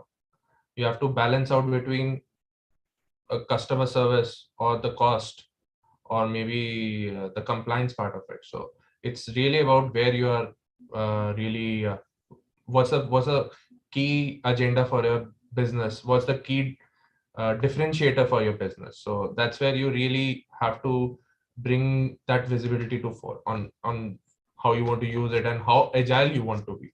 Not every time agility will drive value for you. So you need to be very conscious of making those choices. So the buzzwords are good, but as a business, we are all in to make money. right? So we have to make that balancing act as a professionals in any area that we are in. Absolutely. And also, if I add here, what Avinash says, all points, very, very valid. But in this uncertain time, I think the visibility on the status of your shipment is also, getting importance, because nowadays the supplies are not only, localized, it is actually worldwide. Some of your material has been lifted from Germany, going to Japan, then, getting manufactured at Dubai, and then it is coming to India.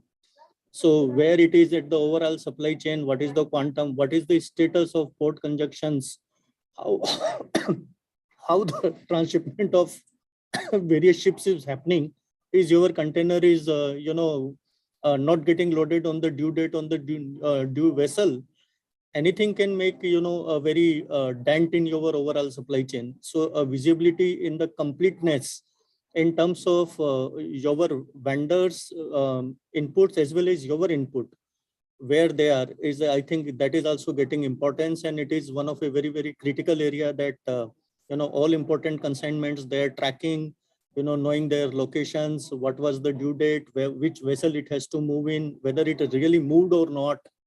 And we have seen even in the air transport, we have seen the disturbances were as high as that even the air shipments have taken as almost like 14 to 18 days to come because of the various reasons.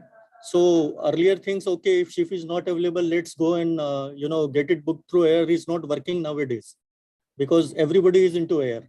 So it's very, very important to, look at this area also. Pankaj sir is talking about the pain areas of every supply chain professional of last 1 year. Very, very passionately. I think, no doubt, and while the things are easing out, I would say things are going into a right and better direction. Still, we have a lot of challenges in terms of be it air freight, container challenges, sea freight, etc. On export side. So definitely, completely agree. Now, Himanshu, just a quick pointer. I think somewhere you just mentioned in terms of how the supply chain will enable into the balancing act of having the right inventory, for example, which is you have to maintain high customer service level, as well as you want to follow in principle the principles of lean supply chain. So how do you balance the two? I know it's a difficult act, especially in FMCG or in consumer business. But how if you can add a point or two, it would be really insightful for our audience. Yeah. So like if I understand Gaurav the question a bit better, so it's about how do we balance out, how do we get the right balance between inventory and service for the organization, right? So inventory as in I'm taking cost. So it's a operational cost. So how do you balance between cost and customer service levels, say at 95% or 98%? Absolutely. So again, going back, I think to what I just said a few minutes back. There's no single answer. There's no one answer fit all. If I'm in a confectionery business, my availability on the shelf is most critical. So I have to probably take a backseat when it comes to cost decisions. So to what Pankaj just said, so I will take those decisions to air freight my raw material, because if I don't sell it tomorrow or I'm not available on shelf tomorrow, my competition is going to take away that demand. Whereas if I'm, let's say, in a lubricant industry, wherein my product is not like, if I don't put that lubricant into my car tomorrow, my car won't drive or my car will stop. So I can be lenient enough to say I can service this demand by getting that product through an alternate distributor or a supplier or somewhere else, while making sure that my cost is optimal. So it's all about what's your really the product you're selling, which are your customers, and lastly, but like I said, what's your differentiator? What's your key differentiator in the market? If you are able to really garner that margins from your consumer because of your service, then for sure that takes upper hand on top of your cost. But if your niche is your cost or your pricing versus your competition, then for sure you take that as a differentiator and make sure that you're always the best in the market with respect to your competition. So you need to create that how do I put it, 4x4 matrix to say between your cost and your service, what's your really the differentiator for the product or the services that you're providing. I hope I made sense. Absolutely, I think fair point. If I can just add one point, I think a lot of even technology enablement comes into play here as well, with respect to giving us if-else decision making, helping us with a lot of data points, clauses with respect. If my product has a handsome margin, maybe I can still try to airlift. But whereas if I'm in FMCG, where maybe my margins are slightly thin or at sometimes even wafer thin, so I cannot afford to be taking or doing air freights. So maybe a lot of conditions and technology can enable that. Any other quick points from anyone? It's all about a what if analysis in our functions. I would say a lot of analytics on what if I do this. So decision making in supply chain is one thing I've realized over the few years of my experience is that the quicker, so the biggest differentiator between you and your competition is the speed of your decision making. How quickly are you able to make? How quickly are you able to act on it? That's really the differentiator for you to be successful as a business, and supply chain becoming not the supporter of the business, but really leading that or enabling that growth for the business. So that's been something, my learnings of few years in the industry, I would say. Completely agree. Completely agree. And I can see that difference in a lot of organizations, the way they are structurally changing in terms of improving the speed of decision making. I think a lot of organizations are going more leaner, more flat, where empowerment is the key.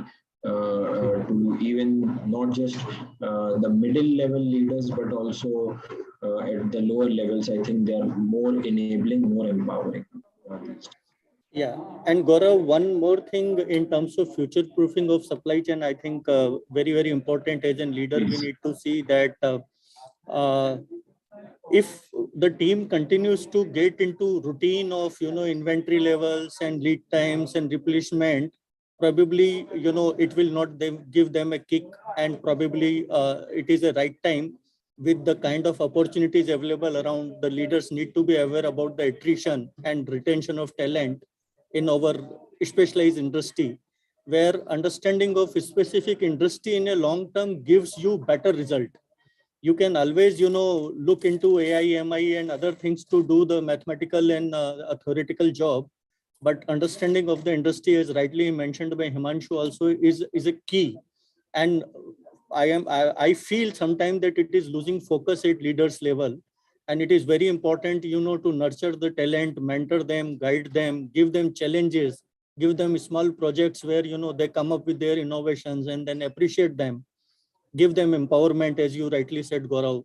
So this is also very important to make your supply chain future ready and foolproof, so that you consistently deliver on the kind of achievements or the performance you have given over the years. How do you sustain them? It is very important to look at the resources also. Thanks. Thanks, Pankaj. Very fair point. Thanks for your inputs. Priyanka, can I continue the discussion, or do we have any questions? Yeah, Mr. Gaurav, we can continue with the discussion for 5 to 10 minutes. Okay. So again, moving ahead, Ashish, if you are there, and in case good network, I can take the next question.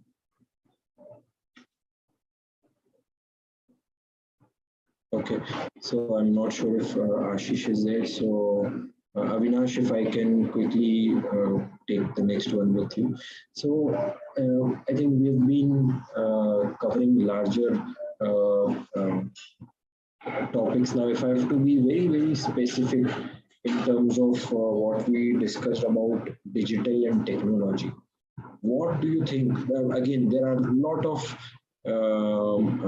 tools, lot of buzzwords also, I can say, lot of fad, fashion, etc., etc. I think in terms of what we keep hearing, AI, ML, your blockchains, and digital IBPs, and I think all of them are good. I have nothing against anything, but which of these I think, sorry, you think are really the key ones with respect to, say, your industry, and where it can be more enabling than comparatively the other tools and digital technologies. Sure. So, and as you rightly pointed out, right, there are a lot of buzzwords these days around each of these different technologies, etc. But if you look at supply chain, and specifically from a supply chain decision-making perspective, right, I guess what's important is how does a technology enable a more efficient decision-making? That's one aspect. Or the other aspect is, at least from the kind of industries that we are in CPG, D2C or e-commerce kind of industry, how does it enable a certain consumer experience, right? That has a direct business impact. And if I have to break that down on some of the critical ones, right? So, and let me start with the consumer experience piece. So, what's important is, let's say today, when a consumer is on your site ordering a product, and as I guess, Himanshu was clearly mentioning that what Amazon has enabled, and so many other similar e-commerce players have enabled, is there's a certain experience that expectation that a consumer has, right? And as he goes through right from the journey of ordering a product to the time that he receives that product, there's an entire journey, right? And for each of these touch points in the journey, how is technology enabling his experience? So for example, when a product's ordered, before even ordering a product, can a consumer know when he's going to receive that product, right? As he orders the product, does he get regular updates of where the product is? When is it reaching? If it is reaching late, he gets a preemptive update, and when it reaches. So all of these impacts experience, and which is where today's technology plays an important role, right? At the back end, there could be algorithms, complex algorithms that could run to say how much time would it take for a consumer to receive the product. Does he have a choice of saying, can I receive it early? Can I receive it late? So and so forth. So that's where I see technology clearly playing a very important part in terms of the entire consumer journey, right? The consumer experience when he gets a product. And there's no doubt about it that this space is evolving. You would see, so for example, when Amazon, if I take again that example, right? When Amazon, a couple of years back, you would have seen the accuracy with which they would say, when you're going to receive a product, versus now, where while you're ordering a product, you would know exactly when you're going to receive, and the percentage of times that you'll receive exactly, what it says when you're ordering a product is significantly high, right? So that's the evolution, and it's going to continue like this, right? And there are so many industries where there is evolving. This thing is evolving, much faster. Very recently, I think there was something in news where Zomato coming up and saying, 10 minutes food delivery. So technology clearly is playing an important part.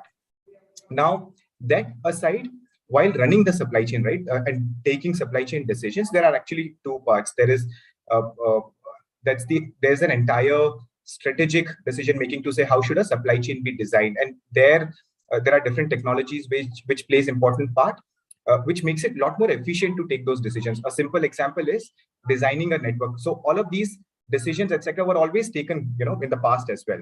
But what technology has done is it has enabled and made it a lot more efficient in a way. So network optimization, for example, earlier the way it would have been done, and there was an absolute great technology that was available in the past and is still available, and we can't live without that, which is Excel in supply chain, right? It enabled it in the past, but now there are technologies which can do a lot more complex calculations and give you a much more efficient result, right? So on that strategic and both tactical or day-to-day decision making, what I see is these decisions are made still. They were made in the past as well, the same number of decisions, but today technology makes it a lot more efficient to make those decisions and with a lot more accuracy. And in that context, depending on the industry and the problem statements that an organization is looking to solve, different technology comes in handy, right? So even if, let's say, AI/ML is an overused word, but it plays a very critical part, for example, when it comes to the problem statement that we were just discussing, where an Amazon or anybody who's saying when a consumer is ordering, when should a product reach him, an AI/ML algorithm is a critical one, right? Or when an organization is trying to sense a demand at a granular level, that plays an important part because traditional logics can't work. Similarly, when it comes to the last mile deliveries, very efficient TMS systems becomes critical, right? If you can't give that information to a consumer, where the product is, when is it reaching, etc., without that technology, it cannot be enabled, right? So in nutshell, I think one, clearly from a consumer experience perspective, technology is playing a very critical part, and depending on what industry you're in, different technologies are enabled. Similarly, on decision making, again, technology plays an important part. Having said this, Excel remains, I think, one of the most used, I would say, enablers in terms of taking decision making, and nothing's going to take away that from Excel. But there are more and more sophisticated technologies coming in, and while there could be some of these words that are overused, but I think they have their relevant usages, and depending on the industry and the problem statements that an organization is looking to solve, different technologies comes in clearly handy, and it's evolving really, really fast. So demand sensing earlier would have just been a buzzword, right? But today, a lot of organizations is using technology to do that and enable their replenishment basis demand sensing. So it's, I think it's just, we are at that cusp of, in terms of the evolution, where a lot of these things are going to change very, very fast in the next couple of months, quarters. And I think Himanshu clearly was mentioning, when he was speaking earlier, that in the next couple of months, quarters, we'll see a lot of evolution around this. And if I can just add, sorry, and while it came to technology, and I'm very passionate, and you can see my background as well, I think this is all about developing a capability in the company, in the organizations, right? This is different type of capability, and one highly underpitched capability we seldomly talk about, and it nowhere reflects, and can be the make or break for any kind of adoption, is something which I call as human capital. How do you develop those capabilities in people to really understand how to use, right? These technology tools and everything, these are great instruments to support your decision making, but end of the day, decision is still taken by that human. So no, not in the near future, I feel the computers will take over your job to take decisions for you. It will enable your job to take those decisions faster. But how are we investing in those human capitals and really making them future ready is something which is going to excel this entire journey of making robust and stronger supply chains across the industry. That's my feeling. I thought I'll just add into this one. I think the last point is that the technology is helping into the truthness of data.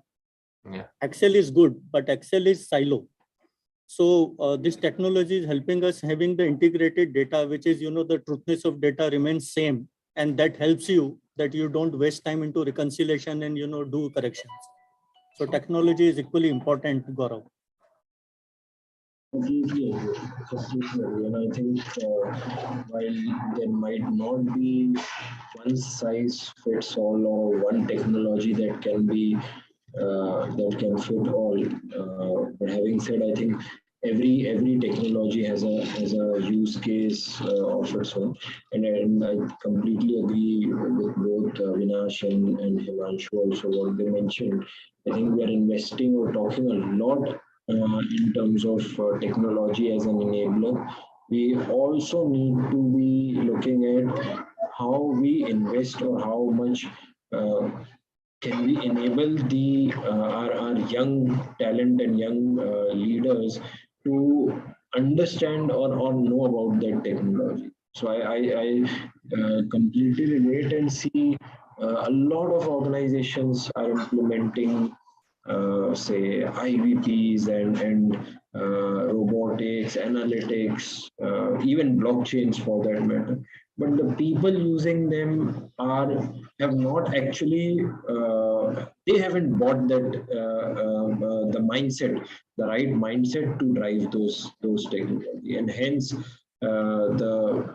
I see there is still a gap, I would say, in terms of being able to harness that technology to the 100% ability.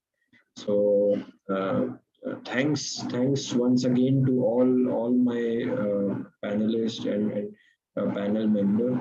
Priyanka, do we have any question from our panel for our panel? Yes, we have some questions.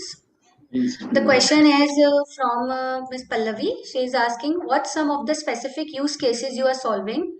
How are you handling big data, meaning the large volume of data connected from various platforms or ecosystems? Okay, so I think we already covered first part of the question in terms of various use cases and technology that makes relevant, and not I would say on a lighter note, but on a very serious note, I think Excel till date has the maximum use case and maximum utility.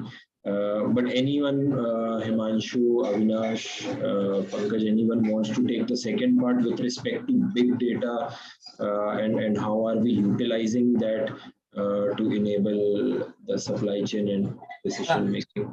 Let me attempt that, Gaurav, and thanks for the question. I think it's a great question.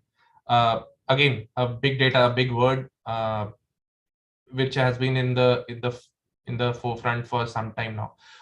So I would say, first of all, it's an investment for the organizations. Excel, again, it's a best planning tool. It's going to be there for the times to come, just because of the ease of usage. And till the such time we have something which is connected to our brain, and the way we think it is going to change quickly and give us the results, I don't think so Excel is going anywhere. But from an investment point of view, Pallavi, I think a lot of companies are investing into back-end integrations on how the information amalgamation is happening between your front end and your back end, from your consumer to your suppliers, and then creating those algorithms to give out some scenarios for the people to make those decisions. So those are front end investments which many companies are doing to bring out those future value in various pieces. One area which I feel is that what I've seen again in across industry with my discussions with my colleagues, my friends across different companies, is that many companies, one mistake we are all doing is that we are doing it in isolations. We are not making a real attempt of going one big jump, leap of faith, and investing to make it bring out the value. We are doing piecemeal investments and really hoping that it is going to give us the end result. Supply chain is not about doing a sub-optimization. It is all about an end-to-end optimization, making really the use of this big data from your supply to the time it reaches your consumer, not even your distributor or retailer. So it's a journey, I would say, from an industry standpoint. I don't see many players being in this space who have really done that integration. Even the big e-commerce players, while they have done a lot of great work in the forward integration, but their integration with their own suppliers are not that great, and that's where they might also be doing a suboptimal solutioning. It's a way ahead, I would say. It's a journey of next 4-5 years, I can guess, but yes, that's the way forward for the supply chain. Thanks, Himanshu. Priyanka, any Thank other? you. Yeah. Another question is from Shiv Kumar. He's asking, when it comes to cost versus service level, as inversely proportional is a paradox, in operation strategy, organization need to push themselves to the operations for frontier and sometimes push the industry such benchmark. How do you think this can be achieved?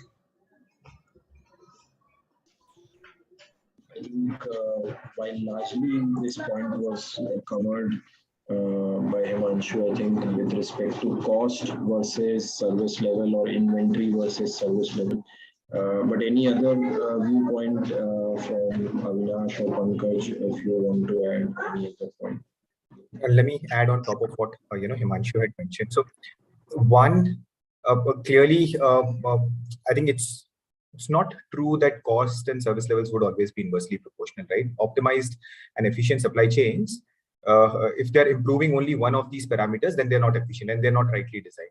So there would always be a cost to a service, but then supply chains which are designed for an optimum service versus a certain cost are the right supply chain. So it's not, it's not that either of these two has to be optimized. Number one.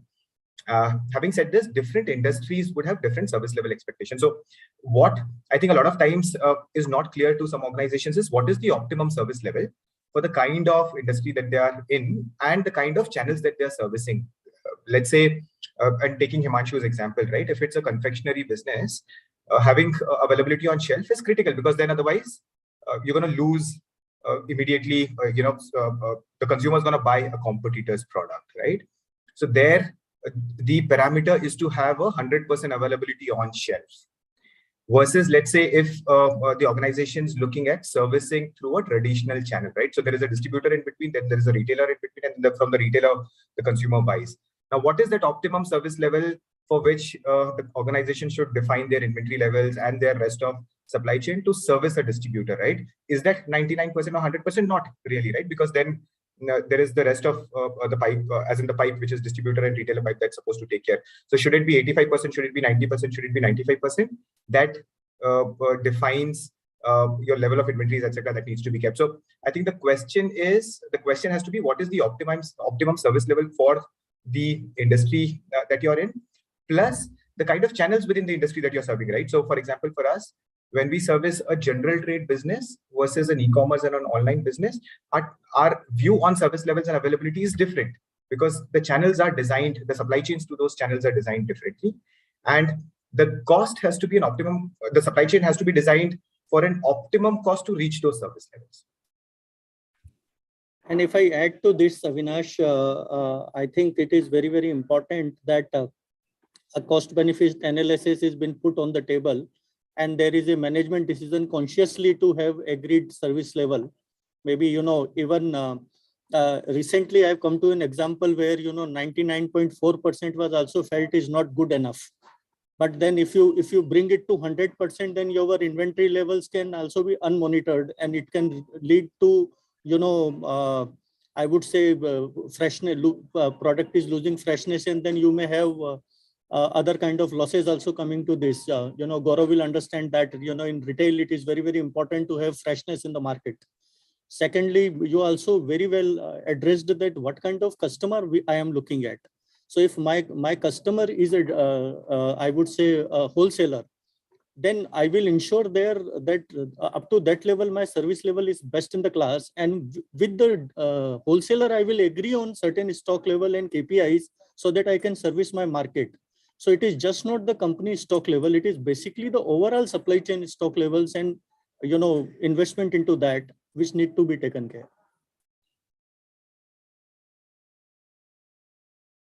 Yeah, Gaurav. Yeah, completely. I think very fair points and very, very relevant examples.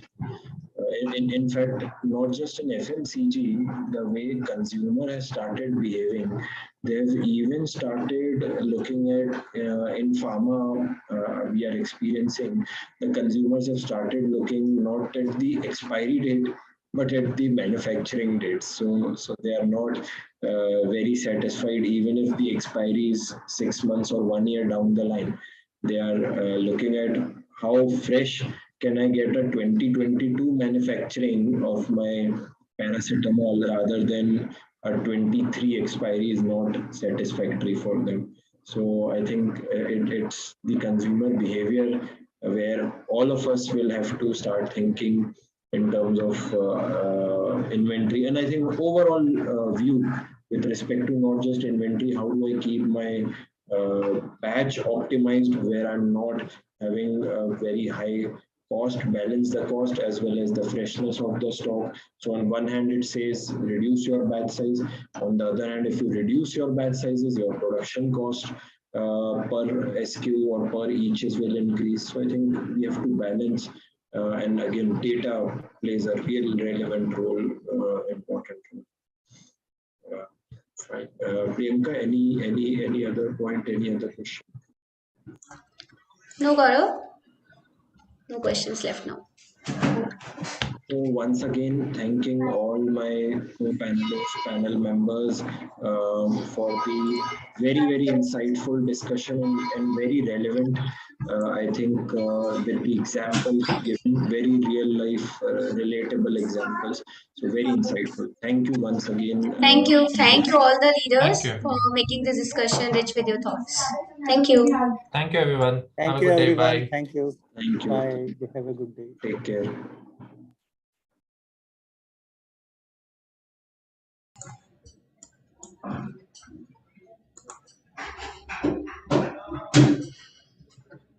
Now, the most awaited moment.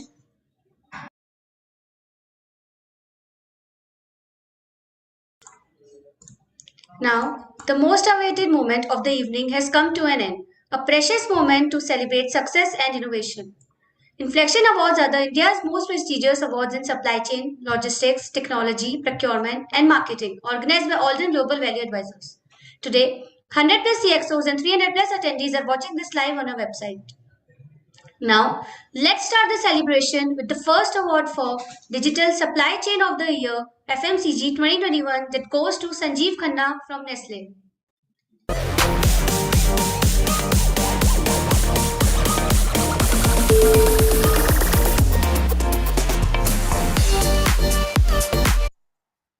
Congratulations, Sanjeev. I request you to please come.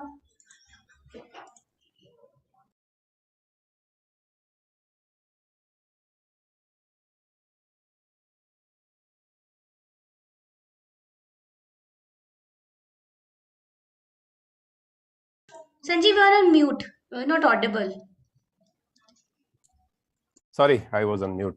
So glad to receive this award on behalf of Nestle Supply Chain, and we are delighted and we are proud to receive this award.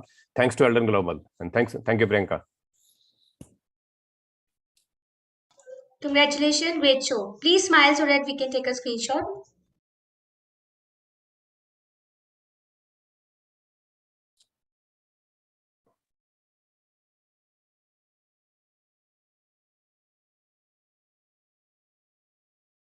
Thank you. Thank you again.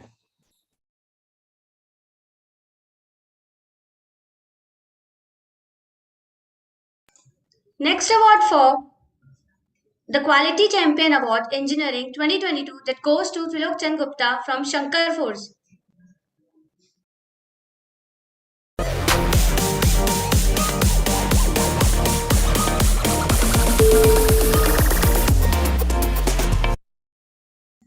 Congratulations. I request you to please come and receive your award.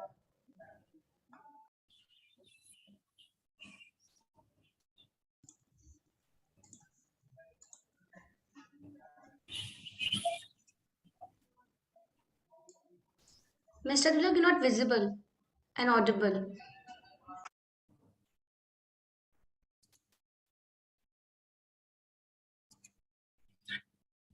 Hello.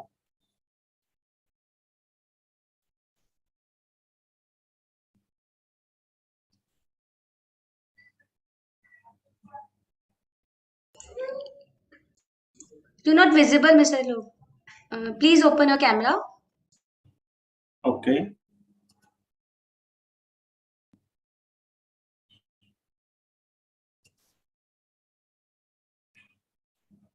Now it's visual.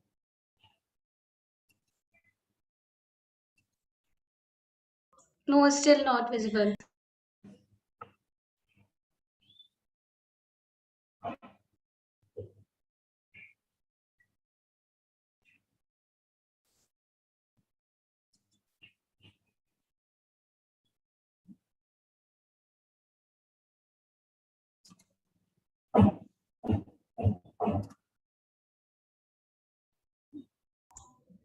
You can speak on your achievement, Mr. Dilip.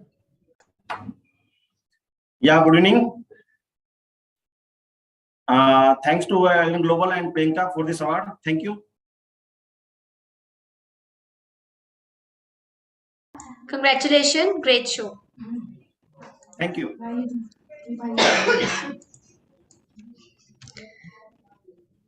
Next award for Warehouse Innovative Technology Provider of the Year Warehouse 2022 that goes to Stock One Technologies.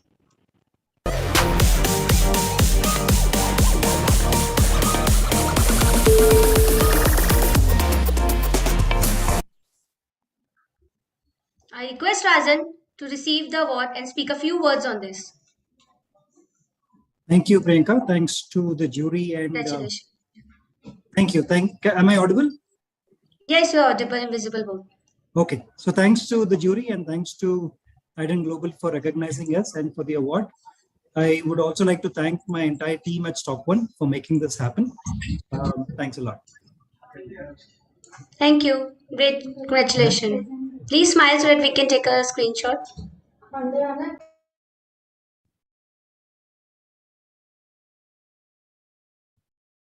Thank you. Next award for Supply Chain Analytics of the Year ITNS 2022 that goes to Conversite.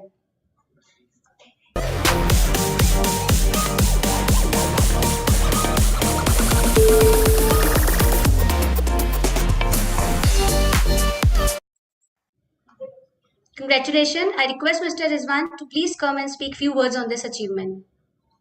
Hey, yeah. Thanks, Priyanka. It's been great.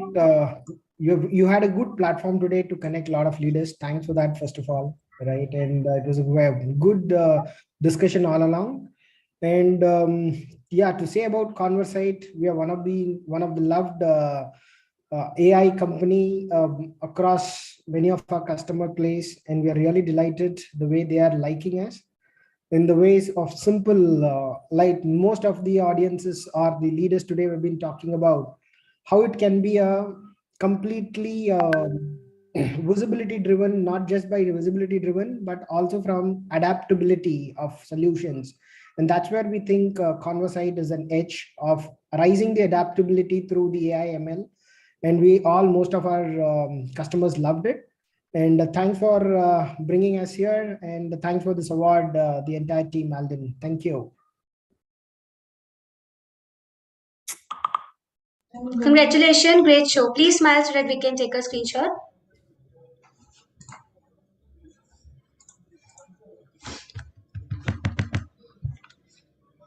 Thank you. Thank you.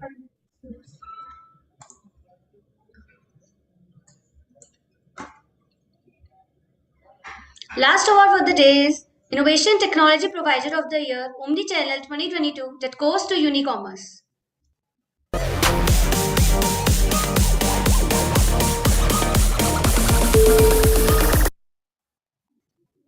I request Ms. Jigyasa to please come and receive your award. Congratulations. Thank you for the award. Great show. Please smile so that we can take a screenshot on achievement.